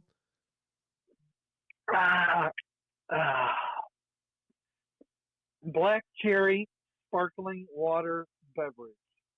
Black cherry sparkling water beverage. Well, I hope you put a little vodka in there today, John, because let me tell you, my friend, look, this thing is going, college football, as we know it, is spiraling out of control. We got the rumors early last week. Hell, by the end of the week, we were already moving and shaking. It wasn't just going to be USC and UCLA. Oh, no. We had this rumor early in the week. I think it was like Tuesday morning we were talking about this. Oregon and Washington would be the next two pawns, the dominoes to fall, if you will. And wow, we have some major news in the Big Ten. They will be joining the conference as well in 2024. You see this news. How do you react? Your immediate reaction, what did you think? Well, it depends. My reaction depends on what sport are we talking about. Don't lump college athletics for a second. Do me a favor and split the world into two elements: college football and the rest of the college athletics world, minus football. What else do I do every day on this program, John? It's college football and it's everything else. And maybe you could squeak out men's basketball for this because that tournament brings in a whole bunch of dollars and has for 100 years. But we'll stick to college football and then everybody else because that's what this is really all about. Yeah, it's really about college football and not everybody else. I think, and you know I'm a huge college football fan, so I see some positives here. Some. I clearly see negatives as well. But yeah, I mean, Anthony, it's one where I'm with you on this one. This really changes the landscape of college football. And I'm talking big picture. I mean, it's going to be a different game in a few years. And I'll be honest, there are parts of it I like a lot, but there are other parts that I do not like at all. And here's the thing, and let me give credit where credit is due. I've been thinking it for a while, but I read a quote from Chip Kelly, and who's now the coach at UCLA, very famously the coach at Oregon before that, college football. And I think he nailed it. He was the one who basically, and I'm going to paraphrase here. You can hunt down his exact words, but I'm going to paraphrase. He says he doesn't understand why people are equating college football with any other college sport. They're different. They are massively different, and college football can stand to be treated differently, can weather the impacts of being in a league where two teams are in Los Angeles and another one's in College Park, Maryland, and they're in the same league. Other sports cannot handle that. That's just, I'm sorry, I don't see how it's tenable. I just don't see how that works. It's going to take greater minds than mine to make that work. So then is this, let me interject real quick and then ask you this, because this is kind of how I see it. This is the death of college sports as we once knew it. And I, as a traditionalist, don't love that idea at all. Well, I don't either, because while I love college football, I mean, I grew up in college baseball. That was the sport where I really got my start in college athletics. I was involved with college basketball for a long, long time. Obviously, I've been involved with college football for decades as well. But I see those other sports, and I know college gymnasts. I was friends with college track athletes. I was involved with the college volleyball teams for a long time, and those. So was I, another John. one is hockey. I mean, college hockey. See, you'll notice that college hockey is not affected by this, but every other sport is. And I would say outside of football, every other sport is effective in a really, really negative way. That's really You interesting you talk- bring up hockey, though, because it's like hockey brings you a model that's so drastically different because there's so few schools actually have it and carry it. And so you have different schools aligning, I wish they'd bring back the CCHA, whatever. I get it, Big Ten, and Notre Dame can fiddle around here and do this over there. Just do whatever they want because it's Notre Dame, and we'll just create all the space that they need so that they can have everything and their cake and eat it too, and everything can be according to Notre Dame's rules. But for Oregon and Washington, from a football perspective with USC and UCLA, why not why not try to take the college hockey model and say, look, football, we're going to go over here, but the rest of our sports, we'll play in the Pac-12. Well, and Anthony, you're gonna hate this, so just sit down, grit your teeth, put your seatbelt on, and just deal with it. Hear me out, okay? Hear me out all the way on this. Notre Dame may be the model for college athletics in the future, in that their football is an independent, and all their other sports are associated with the ACC. That might be the smartest model going forward, because you don't want your other sports traveling hither and yon all season long, because they have a bunch of games. There's going to be a lot of travel, and the farther you make teams go, the worse it is, especially large roster teams. I'm thinking the baseballs of the world, the track teams where you have a bunch of kids that are competing together. The high volume, high roster school or elements. You're not going to want to travel. You're not going to want to spend a 30-man baseball team from College Park, Maryland to Los Angeles or to Washington or wherever. You're just not going to want to do that. Football's its own model. That's a different world. And Notre Dame may have it right. Their football's not associated directly. And please don't give me the ACC. They play a certain number of games. Please don't hit me with that, okay? Their football is an independent. And so their football makes its own roster, deals with its own schedule, and does its own thing.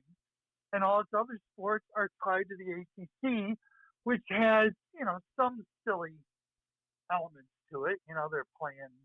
They're going from South Bend, Indiana to Tallahassee, Florida, or, some other ACC outpost. But you understand my point. The football is not really driving that. The football does its own thing. I'm of a mind where that's probably the way we should do it, is have football be its own crazy world out there, just forget leagues anymore. Just, split the country into quarters. And you're in the northeast quadrant, you play one group. You play in the southeast quadrant, you play another. You're in the, you're probably going to have a Midwest quadrant. You play together. You probably have a West quadrant. Those teams play. And, just forget the leagues. Everybody, no, not everybody. Nobody seems interested in preserving leagues in football anymore. Well, let's just put away the pretense. Let's just forget that. It's like, okay, it's official. We don't care about football leagues anymore. Let's not waste our time or try and take anybody out with that. but leagues help us in other sports. Let's try and keep those alive. John, I actually really like that idea. I mean, hey, let's pour one out for the Notre Dame Fighting Irish. Maybe they had this whole thing right all along. Because football is independent of every other sport. It is the engine that drives college athletic departments, and later on down the line, when the players unionize and they go to revenue sharing and they take on the model of the NFL, and we don't have to worry about all this other shenanigans, right? That money stays in the football programs and with the players. We have a salary cap. We're set. We don't have to worry about it. No more of this brown bag money for NIL, a.k.a. now it's legal, or pay for play, or whatever you want to call it. We have a set rule, set criteria, a set salary cap, a commissioner of college football. The rules govern the entire nation, the entire entity of college football as a whole. And we also have a certain set of specific criteria to make a playoff and then to crown a national champion. It's all I've ever been asking for, and it's finally coming around. It just took them some time, so I can dig that. I like your point about Notre Dame as well, which brings me to the next question in this hypothetical quadrants, right? It's sad to see the Pac-12 go.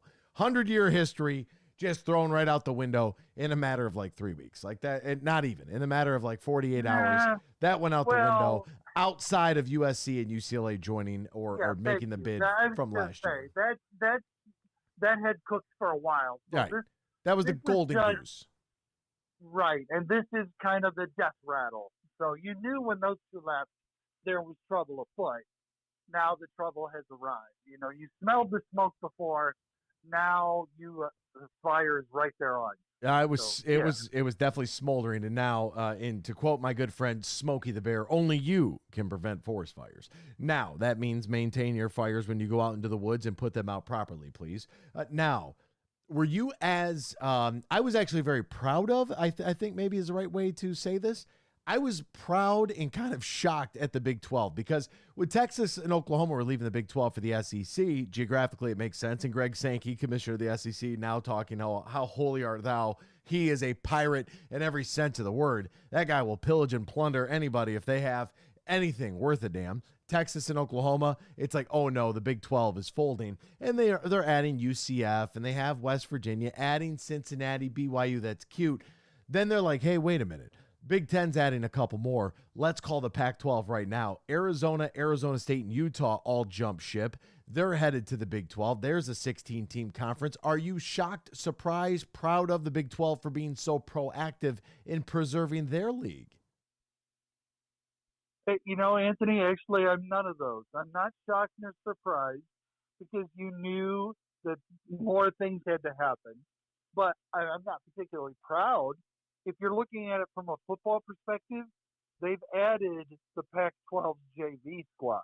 Okay, they've not added a college football program of real rank and value yet. I mean, in fact, they purposely have avoided the two outside of the four. I mean, the Big Ten got the four best.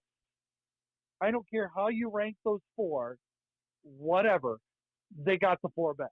Well, and let's caveat here. Washington's always good preseason because nobody knows what's going on. Oregon's kind of cute because they've had some success. USC is just again relevant post Reggie Bush. Thank God for Caleb Williams. And UCLA sucks canal water. Let's be honest about it. They're great brands. Their brands are better than their brands are way better than their product.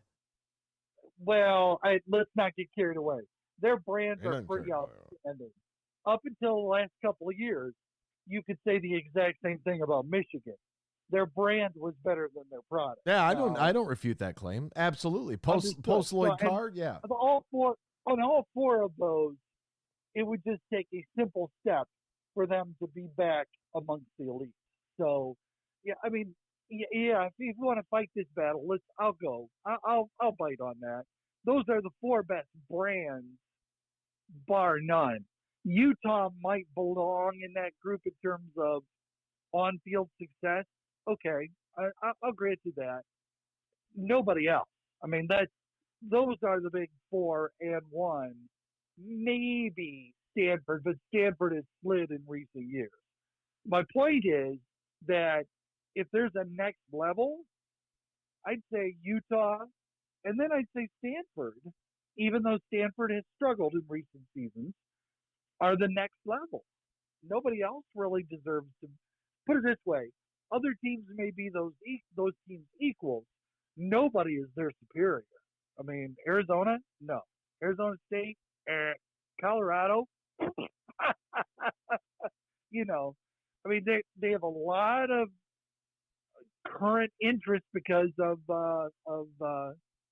Dion, but they haven't done anything for years. I mean, that's decades. They haven't done anything since Cordell Stewart was there. That's not wrong. That's not wrong. Rarely am I. I mean, so getting back to your question, did the Big 12 really add a lot football-wise? No, not really. The Big 12 is still on its best day, the number 3 football league. And I know you're not a fan of the ACC, but there are days where take Texas out, take Oklahoma out. There are going to be days where the ACC is the better league, where the ACC is number 3. So, they did what they had to do. They made the smart moves. But, I mean, they're number 1 and number 2. We can argue about who's number 1 and who's number 2, but we're not going to argue about who the top 2 are. Are we? No. That's the SEC and then the Big Ten. Yeah, I mean, put them in whatever order you want. You want to argue the Big Ten's better? You can argue it. I'd say SEC is one. SEC, yeah. But I'd say the Big Ten's number 2 with a bullet. I mean, the difference between the SEC and the Big Ten is less than the Big Ten and whoever's number 3. I mean, that's a chasm. That is a gulf. There's a world separating number 2 and number 3. Oh, man, that means the selection committee and everybody else. I have questions about the ACC. I have questions about the group of 5, and I have a question for next week in regards to the big news that took place, late Tuesday, early Wednesday, about ESPN partnering with Penn Gaming. I seem to be the only one sounding the bells and whistles on this. I'm highly concerned. Everybody else kind of like, yeah, what's the big deal? And I'm like, look, man, they own all the properties. Like this to me sounds like a conflict of interest, but I got to save all that for next week. His name, John Wagner. Find him on Twitter, John Wagner Media. Johan, my good friend, thank you so much for your time today, partner. We greatly appreciate it. No problem. We also got the first preseason poll is next week. So we got plenty to talk about. I hope you and your listeners have a great week until then. The bantamweight battle for the belt is going down at UFC 92. Aljamain Sterling and Sean O'Malley will fight for the title this coming Saturday. Will the current champ keep his crown, or is it the challenger's time to shine? Get your bets in with the DraftKings Sportsbook, the official sports betting partner of the UFC. New customers can bet $5 and get $150 in bonus bets instantly. Now, if you or somebody knows a gambling problem, wants help, needs help, call the Michigan Department of Health and Human Services Gambling Disorder Helpline, 800-270-7117. 21 plus, Michigan only. Bonus bets expire 7 days after issuance. Eligibility, deposit restrictions to apply. See terms at sportsbook.draftkings.com/MMA terms. Hour 3 is next. X's and Bros, Michigan Sports Network. In the Den with Dan Dickerson. Step up to the plate at Eagle Casino and Sports, the mobile sportsbook app that you can bet on all your favorites all year round, including, of course, our national pastime. So download the app and start winning today at Eagle Casino and Sport. Made in Michigan, made for Michigan. Must be 21 years or older and in Michigan to play. What a couple of days for Miguel Cabrera. On Tuesday night, Miggy moved into the top 20 on the all-time hit list by tying first one Hall of Famer and then another. His fourth-inning single tied him with Tony Gwynn at 3,141 hits, 20th on the all-time hit list. Another line drive single in the ninth moved him into a tie with Robin Yount. Then last night, 3 more singles, 2 line drives, moved Cabrera past Yount into sole possession of 19th place, and now 2 more Hall of Famers are within reach. Next up, Paul Wagner and George Brett. Miguel Cabrera is on a roll right now. Since the 3-hit game at the end of May, Cabrera's hit .331 in his last 127 at-bats, and he's putting together the strong finish we were all hoping for in his final season. Friday, October 27th, TVs and Practical Jokers are up to their usual tricks. If you're not here, you are missing out. It's the Tenderloins at Soaring Eagle Casino and Resort.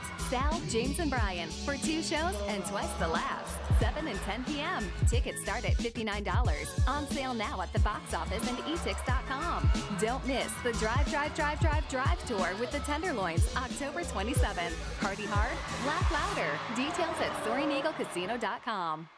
The Freddie the Pizza Man Foundation is dedicated to providing support to families and Michigan schools touched by autism. We invite you to join us in supporting these families and schools by making a donation at FreddieThePizzaman.com. With your donation, you can help provide essential resources that can make a real impact. Visit FreddieThePizzaman.com to make a donation and to learn more about the foundation's mission. That's FREDI, Together, we can make a difference. There are 13 folds that bring the American flag to the iconic shape of freedom. This summer, Folds of Honor and Budweiser celebrate 13 years of changing military and first responder lives together. Service never stops, and neither will we. So join me in raising a Budweiser to raise funds for Folds of Honor. Enjoy responsibly. Anheuser-Busch Budweiser Lager Beer, St. Louis, Missouri. Start shopping back-to-school lunch and snack favorites this week at Meijer. Right now, when you shop hundreds of items across the store, pick any 7, and you'll pay just $1 each when you buy 7 or more. Get 7 for $7 on Armour Lunch Makers, Kraft Macaroni and Cheese, Pringles Grab and Go or Cheez-It Cups, Glasso Vitamin Water, or Meijer Sandwich or Snack Bags. Plus, get the same low Meijer prices no matter how you shop, in-store or online. Exclusions apply. See all the deals in the Meijer app.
It's time for Michigan Sports Talk Morning Show, broadcasting live all across the state of Michigan and Northwest Ohio. This is X's and Bros.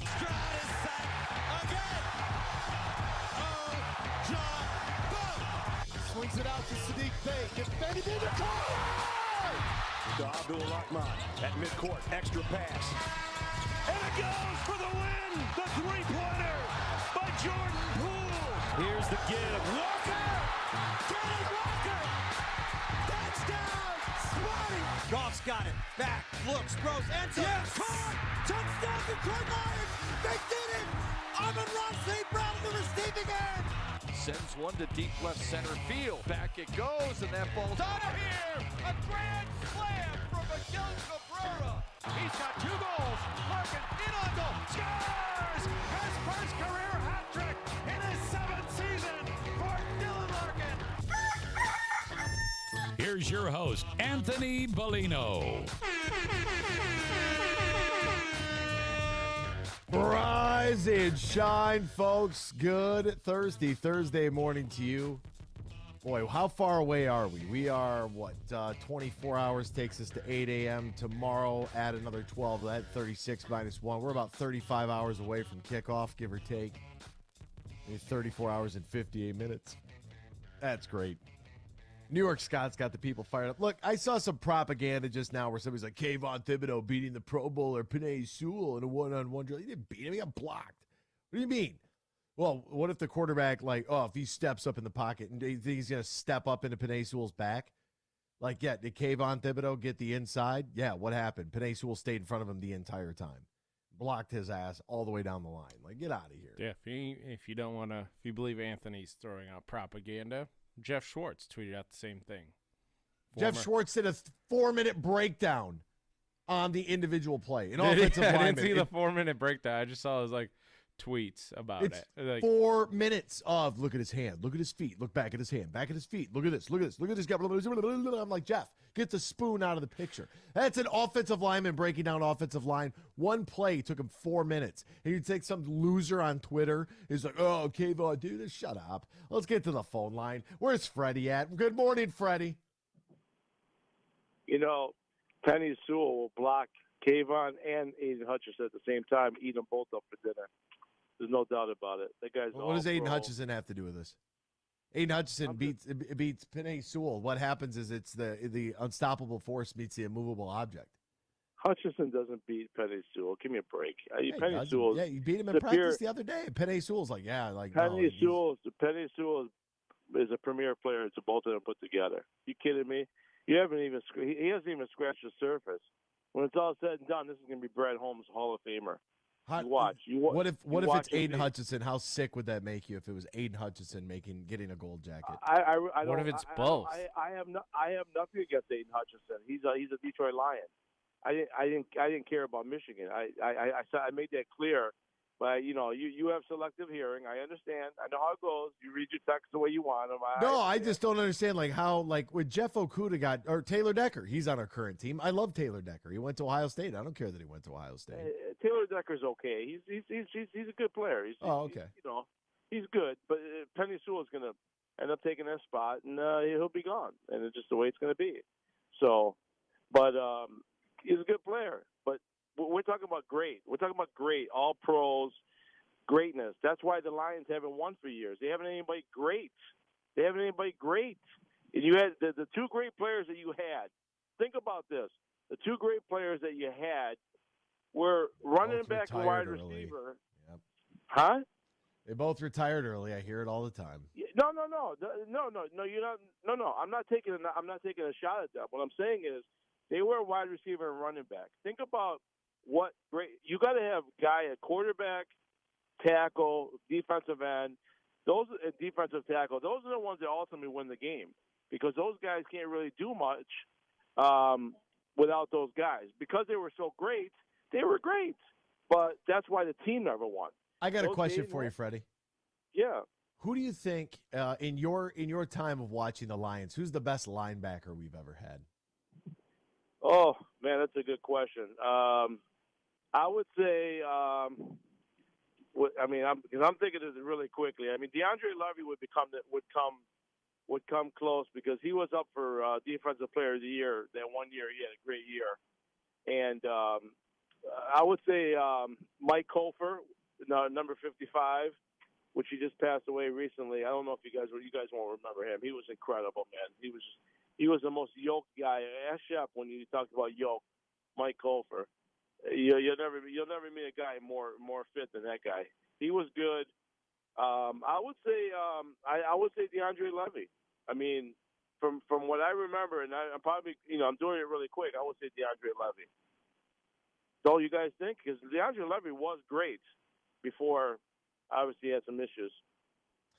Yeah, no, I was just very, very interested in who your pick would be. Obviously, I mean, you've seen a few more years of ball, and it's just a position that, when you talk about having that great player in hitting those Chris areas, Spielman. you have to have. Chris. I knew I would forget. I mean, Chris Spielman, but Chris Spielman. Let's not forget, you guys are too young. This franchise cut him, got rid of him, didn't re-sign him. I mean, the thing about the players that this franchise got rid of, just like nothing. Spielman, Lomas Brown, Herman Moore. I mean, they just said, okay, we're done with you. And they were still in the prime of their career. And I remember when they got rid of Spielman. Spielman wasn't happy. He was not happy. But he wasn't that type of person that just, that would spout off to the media and say, wish them bad luck. He went on his own way, went to Buffalo or Cleveland. I can't remember which one it was. And he did his thing. But they got rid of these guys in their prime, man. In their prime. Why do you think Barry left? So Kofer, by the way, 62.5 career sacks for those keeping track at home. Yeah, that's great at the linebacker position. Yeah, he was just a special player. People don't talk about it much because the Lions were really bad then. Daryl Rogers, it was just a really bad time. But anyways, I called. Listen, we need to make a bet with New York Scott. Goff has more touchdown passes this year than Daniel Jones. Yes. And Jahmyr Gibbs has more touchdowns than Saquon Barkley this year. I'm gonna say book it, Scott. You name the bet, and me and Anthony will cover our side. You cover your side if you're in on it, Anthony. Oh, I'm all in. I'm all in. Goff more touchdown passes than Danny Dimes, and then Jahmyr Gibbs more total touchdowns than Saquon. I love that. I'm thinking. I mean, what else would we do besides food? We're in the food industry, so why wouldn't we just do food? That makes it easy. But my question is we're gentlemen here, Freddie, you and I, with something to offer. You know what I mean? What's this guy New York Scott bringing to the table? Like, what could he wager that anybody wants? Like, you know what I mean? He's a New Yorker. What's he bringing? Nothing. Well, it sounds like he's got a lot of money. He flies. You heard him the other day. He's like he flew the whole crew to Vegas. Oh yeah, they're flying private. Him and Victor Cruz. Yeah. Yeah. I think Scott. I think Scott is sneaky rich. I think they're on Lake Michigan. He's got all glass house. He's got like probably $1 million in windows. So I think he's sneaky rich. So I think we should up the stakes because he's going to lose and we can get some money and we can go play some golf. I That's like what that. I wanna do. Him being he listens on the West Side 96.1 over there in Grand Rapids. He's got probably right on Lake Michigan. You're probably right. I wonder if he's got anybody who cleans his windows if he's hiring right now because I could definitely do that. I'll rig a pulley system, just rappel. Can you imagine? I have a headset on doing the show while rappelling off the side of his 5-story home, cleaning the windows. You hear the squeegee in the background. I can picture all the girls on the beach screaming and yelling at you. That's what I can picture. Screaming at me while I'm squeegeeing. Oh, so man. How much time I got left? Because I'm going to make you mad now. Like 25 seconds. Okay. So yesterday I was just insisting that maybe they know Goff wants a little bit more money, and Teddy Bridgewater would be a good stopgap for 2 years till Hooker gets ready. Have a good day. Talk to you later. All right. We'll see you. Who the heck is this clown? Is he really talking trash after 7-on-7s? That's DBC on YouTube. He'll be really quiet after the first quarter tomorrow. That comes from Frazzled Mango. Oh, I love these guys. We're going to step aside. We're back with more X's and Bros after this here on the Michigan Sports Network. Huge here for Matt Golden and his team at the Tullymore Golf Resort in Canadian Lakes, Michigan. They just got exciting news. Tullymore, once again, has been ranked as one of America's top 100 greatest public golf courses by Golf Digest. Number 73 in America. And you can experience Tullymore. If you've never played before, you need to get up there. There's a Tullymore Golf Course, St. Ives, 36 holes, great stay and play accommodations. Or if you just want to book a tee time, Tullymore is less than an hour north of GR. Go to tullymoregolf.com. That is tullymoregolf.com. You can book a tee time for this summer, stay and play package throughout the end of the year, or even look ahead to 2024. Go to tullymoregolf.com. That's tullymoregolf.com. And congrats to everybody at Tullymore for being named one of America's top 100 greatest public golf courses by Golf Digest. Hey, this is Matt Shepard from the Michigan Sports Network. I love summers in Michigan because it means golf season. Now, two things always when I go golfing. I make sure I got my sticks, and I've got plenty of cold, fresh Labatt Blue Light. Whether I've just squeezed in 18 holes or I just want to relax on the patio after a long day, everywhere I go, and I'm serious when I tell you this, I tell people about the smooth, genuine taste of Labatt Blue Light. It's just a great beer. Michigan Sports Network is giving you a chance to win a foursome to Michigan's best courses. Just listen weekdays to The Huge Show and X's and Bros, or just text GOLF to 21,000 to enter. That's GOLF to 21,000. The trip includes 2 overnight stays and 2 rounds of golf, all brought to you by my friends at Labatt Blue Light. So grab a Labatt Blue Light the next time you head out onto the course and enjoy the blue skies, because blue is for Michigan summers and great times. Always enjoy responsibly. Copyright 2023 Labatt USA, Buffalo, New York. All rights reserved. Labatt is a registered U.S. trademark of Labatt Brewing Company, Ltd.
You're listening to X's and Bros on the Michigan Sports Network.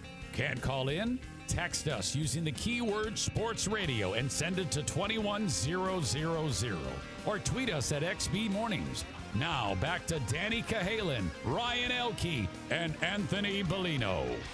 Already into the second week of August, which means golf season's come to a close. But that's okay, because Matt Golden and his team over at Tullymore, they're ready to welcome you to one of the best golfing experiences in the great state of Michigan. Tullymore Golf Resort, offering not one but two championship courses, Tullymore and St. Ives, located about an hour north of Grand Rapids, 30 minutes west of Mount Pleasant. It's up north golf without the drive, smack dab in the middle state, so it's easy to get to no matter where you're coming from.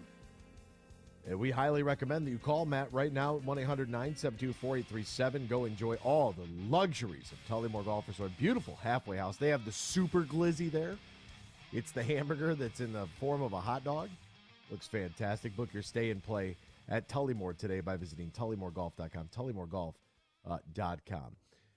We have Mark in Gun Lake on the Meijer Supercenter guest line. You could join us too, 248-951-2176, 248-951-2176. Good morning, Mark. How are you, my friend? Good morning. How's it going? Oh, life is good, partner. We're just counting down the hours till kickoff. Oh, I can't wait. When I was growing up, 53, Mike Lucci. I don't know if you know anything about him. Do I know my boy, Mike Lucci? Yeah, I know Mike Lucci. We spent some time together on the Detroit Lions pregame show together. Oh God, he was one of my favorites.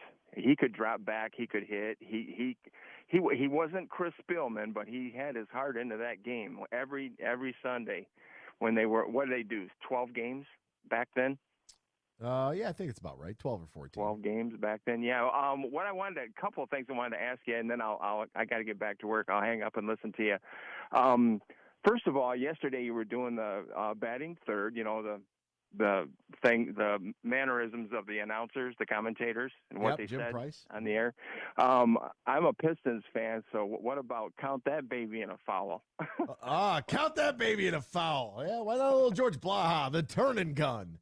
Right, the turning gun, the Vinny lean-to. That's what that's the ones I'm a big Pistons fan. I've been reading up on Cade Cunningham. I guess he's just tearing it up. Oh, this summer. I was talking to the general manager of the general sales manager of their flagship yesterday, and we were talking about the Lions. I said, "Well, how about Cade Cunningham?" Right after that, you go right. He's like, "Oh my God, Cade Cunningham." I mean, the articles look great. Let's just see him play. Let's just get him out there. But we might have our Magic Johnson. Oh yeah. Because you're looking at 11 guys on a football team, 9 on baseball, but 1 out of 5 makes a big difference on a court. Oh, it's exponentially different in basketball. Absolutely. Oh, definitely. And then I just wanted to ask this question, and then I'll get off the air so you can answer it. What's going on with the NBA tournament? And if let's say the Pistons do show good in that and they do win first or second, are they automatically like in the playoffs at the end of the year? So I just want to know what the rules are behind that tournament. When is that going to be? In December or January, or when is that? Yeah, it's going to be in the it's definitely going to be in the early months. I think it's like November and this is going to debut this season. So all 30 teams compete in group play. 8 will advance to the knockout round, and then 1 is crowned the champion of the new NBA Cup on December 9th in Las Vegas. So that's interesting. The inaugural in-season tournament begins November 3rd, culminate with the semifinals Thursday, December 7th, and the championship, which is Saturday, December 9th. That's in Las Vegas. I don't know what you get besides money. Okay, you're not going to get an automatic berth, and not normally, or not yet. No, the participants, players on the winning team of the championship get $500,000. Losing championship game get $200,000, $100,000 each for the semifinals, and then $50,000 each for the quarterfinals. Okay. Yeah, I don't. They're going to be an all tournament team, but outside of that, like there's nothing on the line as far as like wins and losses that I have understood. Okay.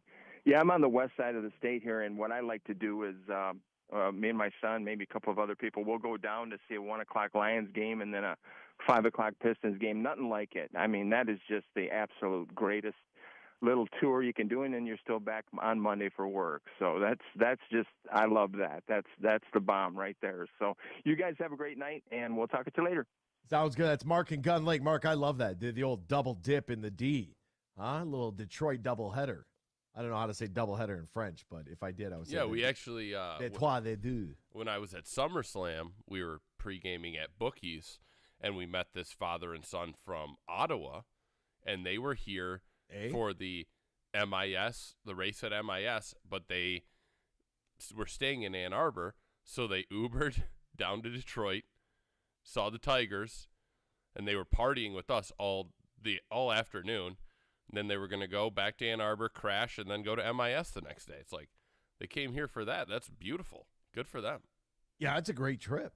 That is a great trip. I mean, that's the nice part about all the teams being downtown. You know, if you could do a Pistons Wings in back-to-back nights, or like Mark was talking about, you do like the Lions Pistons, a doubleheader on a Sunday. You know, ride the I wanted line. to do the bowl game into the Pistons game the day after Christmas. It was the bowl, whatever the Motor City Bowl was at 3. Quick Lane Bowl. Yeah, and then it was the Pistons played at 7. I was like, that's a perfect back-to-back, especially the day after Christmas. What? I'm trying to remember the Quick Lane Bowl this year. I can't remember. Yeah, I feel like I didn't even work it. But I know I was there. Yeah, I was there the day after Christmas. Yeah, because I got sick. I got sick right after that. It was your team in the Quick Lane Bowl. BG? Yeah. Bowling Green in New Mexico State. Yep, that's what it was. You're right. You're right there. I don't remember now, to be honest with you. I honestly, because I thought, it feels like forever ago, but I ended up getting sick and I missed the Michigan Bowl trip to the Fiesta Bowl. It was just one of those things. Like it was winter time. I caught the flu, and I was just in bed, just sweating. That's all I could do. Unfortunate, but hey, like that's life. And yeah, Mike Lucci, love Mike Lucci. Unfortunately, passed away in October of 2021. But Mike Lucci was one of my favorite guests that we had on the Detroit Lions pregame show. Every once in a while, when Lions legends are in town, they'll drop by the desk, and whoever it was, and we'll talk about the team, and we'll talk about their career, and they'll have some highlights that they can show. And yeah, Lucci, he was good, man. He's a good guy. Eddie Murray, I saw him the other day, the kicker, Eddie Murray, that is, and that was cool as well. So here's what we know also about Lions legend Barry Sanders. He's getting a statue. How cool is that? I am very, very excited about this. I want a statue though, like the Joe Louis statue inside Cobo. Like, I want a statue. I don't want some 6 foot thing. Like, I want a massive Barry statue in the atrium. Like a Statue of Liberty statue. Yes, that'd be sick. Just put it in the Detroit River. I don't need like a little life-size one. Okay, all right. I still don't even know where they're going to put it. We just told you, Detroit River just towers over Caesar's Windsor. It's like, what is that, like Lord of the Rings, where they're on the ship and they're pulling up, or is it like the Troy or whatever film it is? They have those big 2 pillars. Those when the sun comes through the atrium, I want the shadow of Barry on the field. That's how big I want this statue. Wow. He's the GOAT, man, and he's unbelievable. And for somebody like me, I've said this before, but out in the middle of nowhere, Texas, dirt roads and cattle everywhere, and you're watching Barry Sanders run around. And to be able to, now you're standing with him and talking with him, and he's part of, certainly the most noticeable face for the Detroit Lions. It's awesome, and it's an honor, and I think that's great. What they're doing and the statue, but he is one of the most humble guys you could ever be around, and I think our guys notice that. You know, they appreciate him, and it's great having him around. Build the statue. Finally. We'll be back with more X's and Bros after this here on the Michigan Sports Network.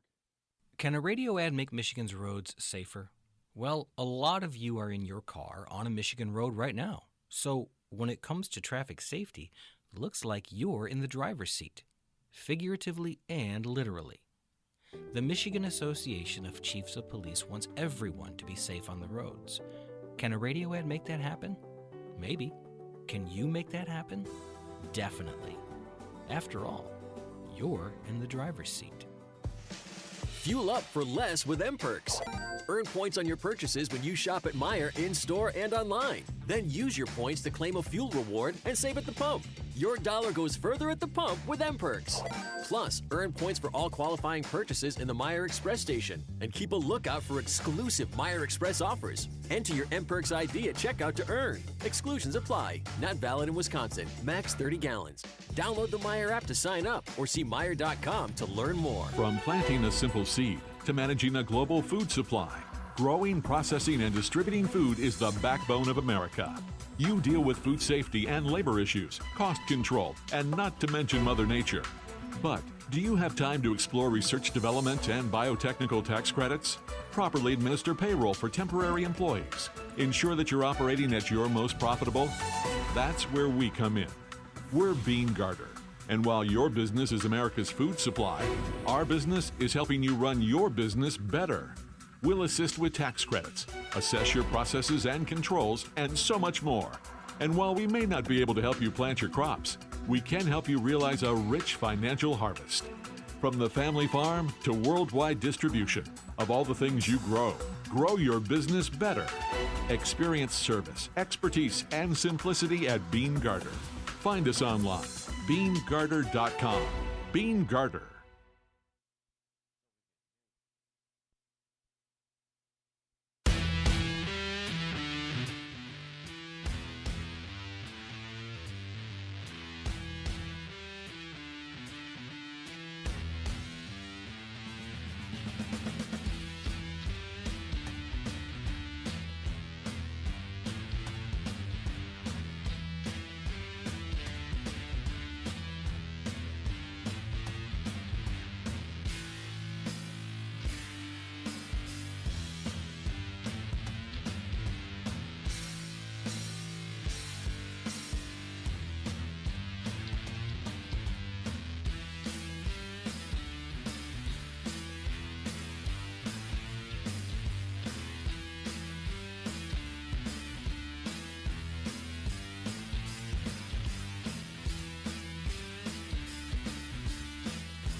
From Traverse City to the Glass City, GR to the Motor City, you're listening to X's and Bros on the Michigan Sports Network. A bantamweight battle for the belts going down at UFC 292. Aljamain Sterling and Sean O'Malley are going to fight for the title this Saturday. Will the current champ keep his crown, or is it the challenger's time to shine? Get your bets in on the DraftKings Sportsbook, the official sports betting partner of the UFC. New customers bet $5, get $150 in bonus bets instantly. Just download the DraftKings Sportsbook app right now. Use the promo code HUGE, promo code HUGE. New customers can bet $5 on UFC 292, get $150 in bonus bets instantly. That's this Saturday, only on DraftKings Sportsbook, only using the promo code HUGE. Now, if you or somebody who knows a gambling problem, wants help, needs help, call the Michigan Department of Health and Human Services Gambling Disorder Helpline, would you? 800-270-7117. 21 plus, Michigan only. Bonus bets expire 7 days after issuance. Eligibility, deposit restrictions to apply. See terms at sportsbook.draftkings.com/MMA terms. Now, as far as the Barry Sanders statue is concerned, the Barry statue is going to go up at Gate B. It's going to be a private event. Inside Gate, outside of Gate B is where the statue will be. The unveiling of the statue will be a non-public ceremony September 16th, the day before the home opener against the Seahawks. It's going to be open to reporters, closed to fans. Okay, so it's going to be 8 feet tall, according to NBC Sports. The team announced during halftime, apparently this must have been last year when they announced it, an 8-foot bronze statue. 8-foot bronze statue, okay. All right, I can dig that. 8 feet seems legit, makes it life-size, kind of. We were looking more like Saddam's swords in Iraq. We were looking more for Statue of Liberty. What is it? Isn't it like Metropolis? Like, I don't know. Whatever. The Great Sphinx. The one, they're like, when you're, it's like you're sailing in and there's two like Roman soldier-looking statues side by side with their swords. Yeah, that's what I was imagining. But yeah, like what film? What are we talking about? I think it's actually Game of Thrones. Is the scene that we're thinking of? When they're finally on the ship, they finally get the boats. Interesting. Yeah, that could be, or something like that. The Motherland Calls, that sort of large statue. The Spring Temple Buddha, maybe. The Discobulus by Myron, the ancient Greek sculpture of somebody throwing a discus. Ooh, Christ the Redeemer in Brazil. The Motherland Calls, that's a scary one. Holy cow. You think the lady carrying the sword Well, is it's just scary? very, you got to look at her face. She's very pissed. Just, I know, but statues like that are intimidating. That's what we're looking for. Right? Yeah, definitely. Maybe. Now, is Ty Law going to be a part of the statue as well? Him just turned around? Just like, oh, what's going on over here? Caesar Augustus could go that route. Right? Could definitely do that. But I am anxious to see what it will look like. Okay, so if it's not Barry the Redeemer on top of Ford Field, 75 feet tall, what kind of stance will he be in? Will it be like his logo stance? I think that'd be kind of cool. We'll see. We'll see what it'll be. I mean, if there's anybody that like really ran kind of like the Heisman logo, it's Barry. Exactly. So you could really just basically do the Heisman. That's basically what he looks like when he's running. Just do the Heisman. Hey, by the way, just because we've got some things in development, I was like, you know what? Let's take a look at some condominiums downtown Detroit that are nearby the stadium, right? 1 bedroom, 1 bathroom, 455 square feet, which means you could stand in one side and urinate and hit the end of your apartment. Yeah, how much you think that is? 1 bed, 1 bath, 455 square feet. 400. 239. That was close. That is disgusting. And I'm all for it. Look, the idea behind property is really not that hard. The concept behind it. You take care of your home. You don't be a criminal. Your property value goes up. As your property value increases, your tax dollar increases, your property tax. As your property tax increases, the school system increases. As the school system increases, the students increase, which in turn develops more contributing members to society. It's not that difficult to understand. Just got to take care of it. So I'm all for, knocking stuff down and building stuff. Trust me, I'm with it. I get in these arguments all the time. And I'm like, look, I remember what it was like when you people were in junior high. Long time ago. We're at a much better place now, but you're not getting $240,000 out of me for 500 square feet. You're out of your mind. You're out of your mind. That is insanity. Somebody will pay it though, which is good. All right, two things that I wanted to touch on. We'll get to Dan Campbell on Teddy Bridgewater. I'll have to stash that for tomorrow. But I did want to get to this article that was written in The Athletic. You know I'm a fan of The Athletic. If you listen to the show, I suggest you subscribe. I'm not a big subscriber of anything, but I am a subscriber of The Athletic because I enjoy the journalism and I like to support the folks that come on the show, like Nick Baumgartner and Mad Max and Chris Burke and the whole gang. I feel like my money goes to the James Edwards of the world, and I like that. It's why every day I go to prideofdetroit.com. It's why I go to All Lions. I like to support the folks that come on the show and share some time with us. Stuart Mandel wrote a piece in The Athletic because what happens next for college football, a little bit based on what we were talking about, John Wagner. And I think that what we're going to see is what Stuart kind of broke down in his article. My biggest question, not in regards to, what do we call it now? It's not the Power Five because the Pac-12 is going to be no more. So what is this, like the Power Four, the Big Four? What do we call it? I don't know. We had the Big Three in Michigan. We can call it the Big Four. We'll say Big Four for right now. You have the Big Four power players in college football. You have the ACC, the Big 12, the SEC, and the Big 10. Big question number one, what happens to the group of five? Will we finally, after all this time of asking for it, give them an opportunity to play for their own national championship amongst each other? That, I think, is a wonderful idea. It's something I've been looking for. Like, break Division I and into two. Have your Power Five and your group of five. Like, they should be their own set entities, and let's run the group of five just like we run 1AA and or FCS is the kids like to call it, in Division II and Division III, and you have a big bracket, and they go play. Like, let them play for a national championship. Give them something to play for outside of a berth to the Bahamas Bowl. Aggravates the hell out of me. You're not going to give them a seat at the big table, then at least let them have the championship of the other one. Okay, so that's question number one. Question number two, when in the hell can we get rid of Rutgers? No, I'm serious here. When can we stop pretending like Purdue brings anything to the table? And this is a college football conversation.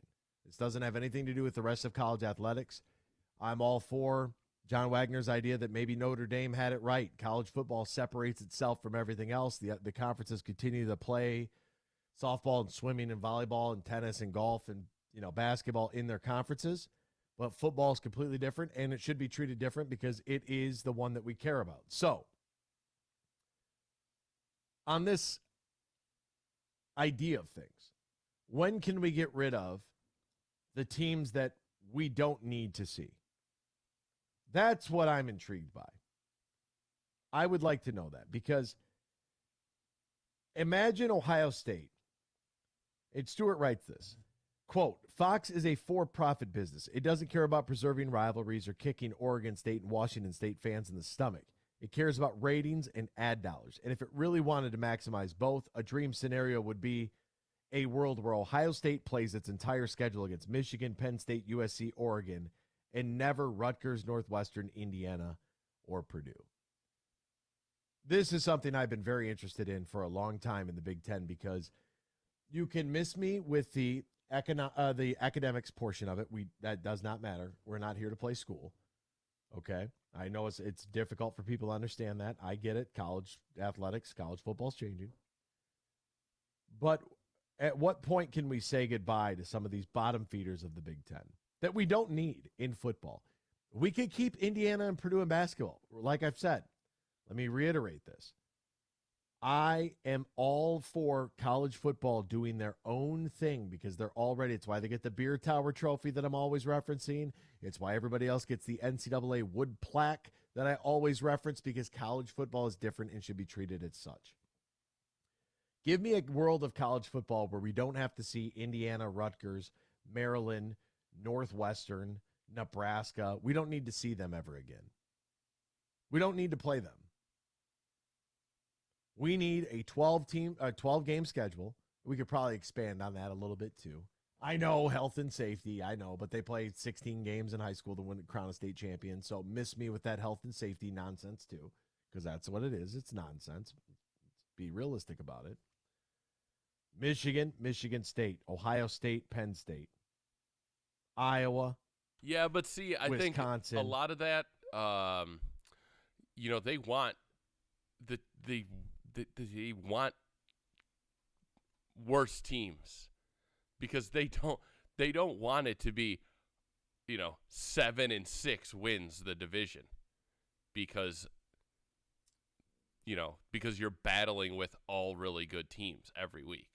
So you don't want a model that works for the top 50 rated television programs year over year in which there's parity in the league, where anybody can win on any given day, where we have great matchups, and the matchups are so because good. It's just going to water it down, I feel like, because you're still going to have those SEC, the Alabamas that have 12-win seasons. And when, it's just going to look awkward when the Big Ten's, conference champion is, has 8 wins. Okay, so I see what you're saying. But everything that we've thought and known about college football and grew up with, let's displace that for a minute. Let's just take all that and throw it out. I've often with my group of 5, Power 5, as the commissioner of college football, regional affiliates, and all that good stuff, relegation has entered the conversation. Let's scrap it. Scrap it all. There is no more Big Ten. We're redoing the divisions.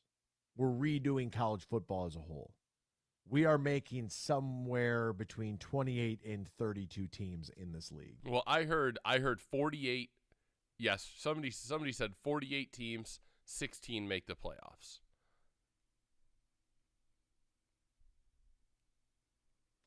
It's too many. If it's 48, that's got to be 12 teams make the playoffs, because you can't have a third. Talk about watering down the product.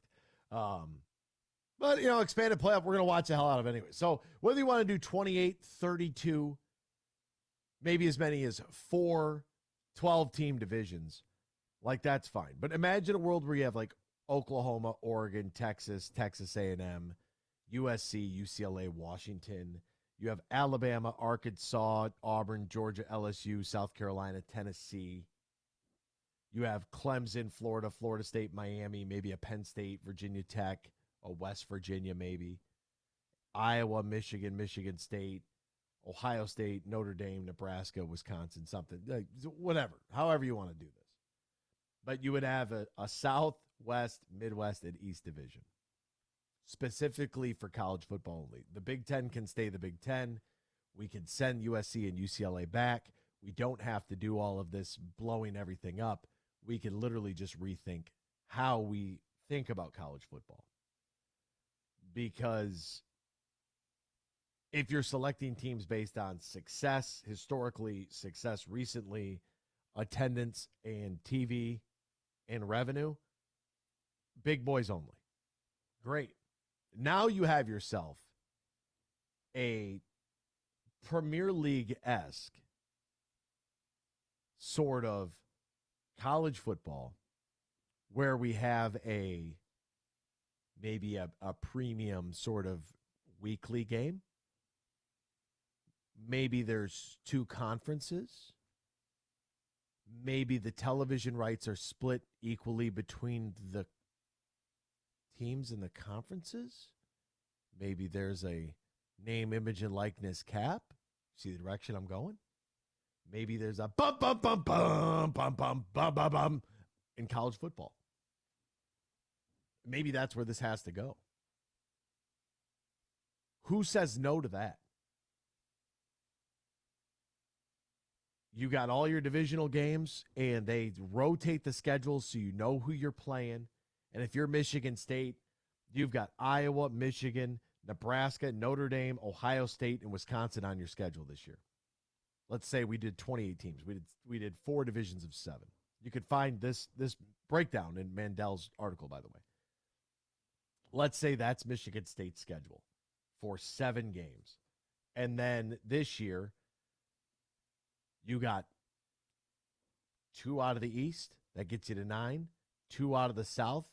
That gets you to 11. And 1 out of the West. And those would rotate year over year, right? Just like in the National Football League. We have a model that works, that brings us the best possible games with the most parity each and every week. The reason the NFL is successful is because going into what's going to take place the week of September 7th is going to be the kickoff of the idea that anybody's team can make it. The Jacksonville Jaguars can fire a coach, hire a new guy, and get to the playoffs. The New York Football Giants with Danny Dimes tripping over 5-yard lines can get to the playoffs. The Lions can send the Packers home in the final week of the season with everything riding on the line after being cheated out of it by the refs of the Seahawks game. That's what we want. I don't want 12-0 Alabama beating the Citadel. I don't need to see Rutgers, East Carolina, Bowling Green, and whoever else. I don't need to see that. I don't want to see that. I want to see Michigan State, Iowa, Nebraska, Notre Dame, Ohio State, Wisconsin every year. Let's go. What are we doing? We've got the best product out there. You want to see Georgia steamroll Vanderbilt and Kentucky this year? You want to watch Alabama cakewalk through Alcorn State? No. You don't want to see that as badly as I don't want to see it. Why the hell would you want to see it? Let's look at Michigan State real quick, for example. You want to see them take on the Rich Red Spiders? Central Michigan, Maryland, Rutgers, Minnesota, Indiana? That's your schedule. You get Penn State at home, Ohio State on the road, Michigan at home, Iowa on the road, Washington at home. You got 5 out of your 12-game schedule that's like, oh, that's a great game. That's going to be a lot of fun. There's going to be a lot on the line. Richmond Spiders. Come on. We just have to literally displace everything we thought we knew and we grew up with in college football and get ready to replace it with how this thing evolves. See you tomorrow. Same time, same place. X's and Bros, Michigan Sports Network. There are 13 folds that bring the American flag to the iconic shape of freedom. This summer, Folds of Honor and Budweiser celebrate 13 years of changing military and first responder lives together. Service never stops, and neither will we. So join me in raising a Budweiser to raise funds for Folds of Honor. Enjoy responsibly. Anheuser-Busch Budweiser Lager Beer, St. Louis, Missouri. Imagine this, winning big at Soaring Eagle. It's Duck, Duck, Duck. Every Friday in August, win your share of $60,000 in premium play. Drawings each week from 7 to 11 p.m. And lucky guests every hour win up to $3,000 premium play. You won't want to miss $60,000 Duck, Duck, Duck. Only at Soaring Eagle Casino and Resort. Your getaway reimagined. Visit SoaringEagleCasino.com for complete rules and details. Fuel up for less with M-Perks. Earn points on your purchases when you shop at Meijer in-store and online. Then use your points to claim a fuel reward and save at the pump. Your dollar goes further at the pump with M-Perks. Plus, earn points for all qualifying purchases in the Meijer Express station. And keep a lookout for exclusive Meijer Express offers. Enter your M-Perks ID at checkout to earn. Exclusions apply. Not valid in Wisconsin. Max 30 gallons. Download the Meijer app to sign up or see Meijer.com to learn more. In 2022, 5,773 people were seriously injured in crashes on Michigan's roads. 1,123 of those people didn't survive. The Michigan Association of Chiefs of Police reminds you that traffic safety matters to everyone all of the time. In the summer months, Michigan's roads are even busier. More traffic means more risk, but you also have more opportunity to do the right thing. Get to where you're going and do your part so everyone else does too. Huge here for Matt Golden and his team at the Tullymore Golf Resort in Canadian Lakes, Michigan.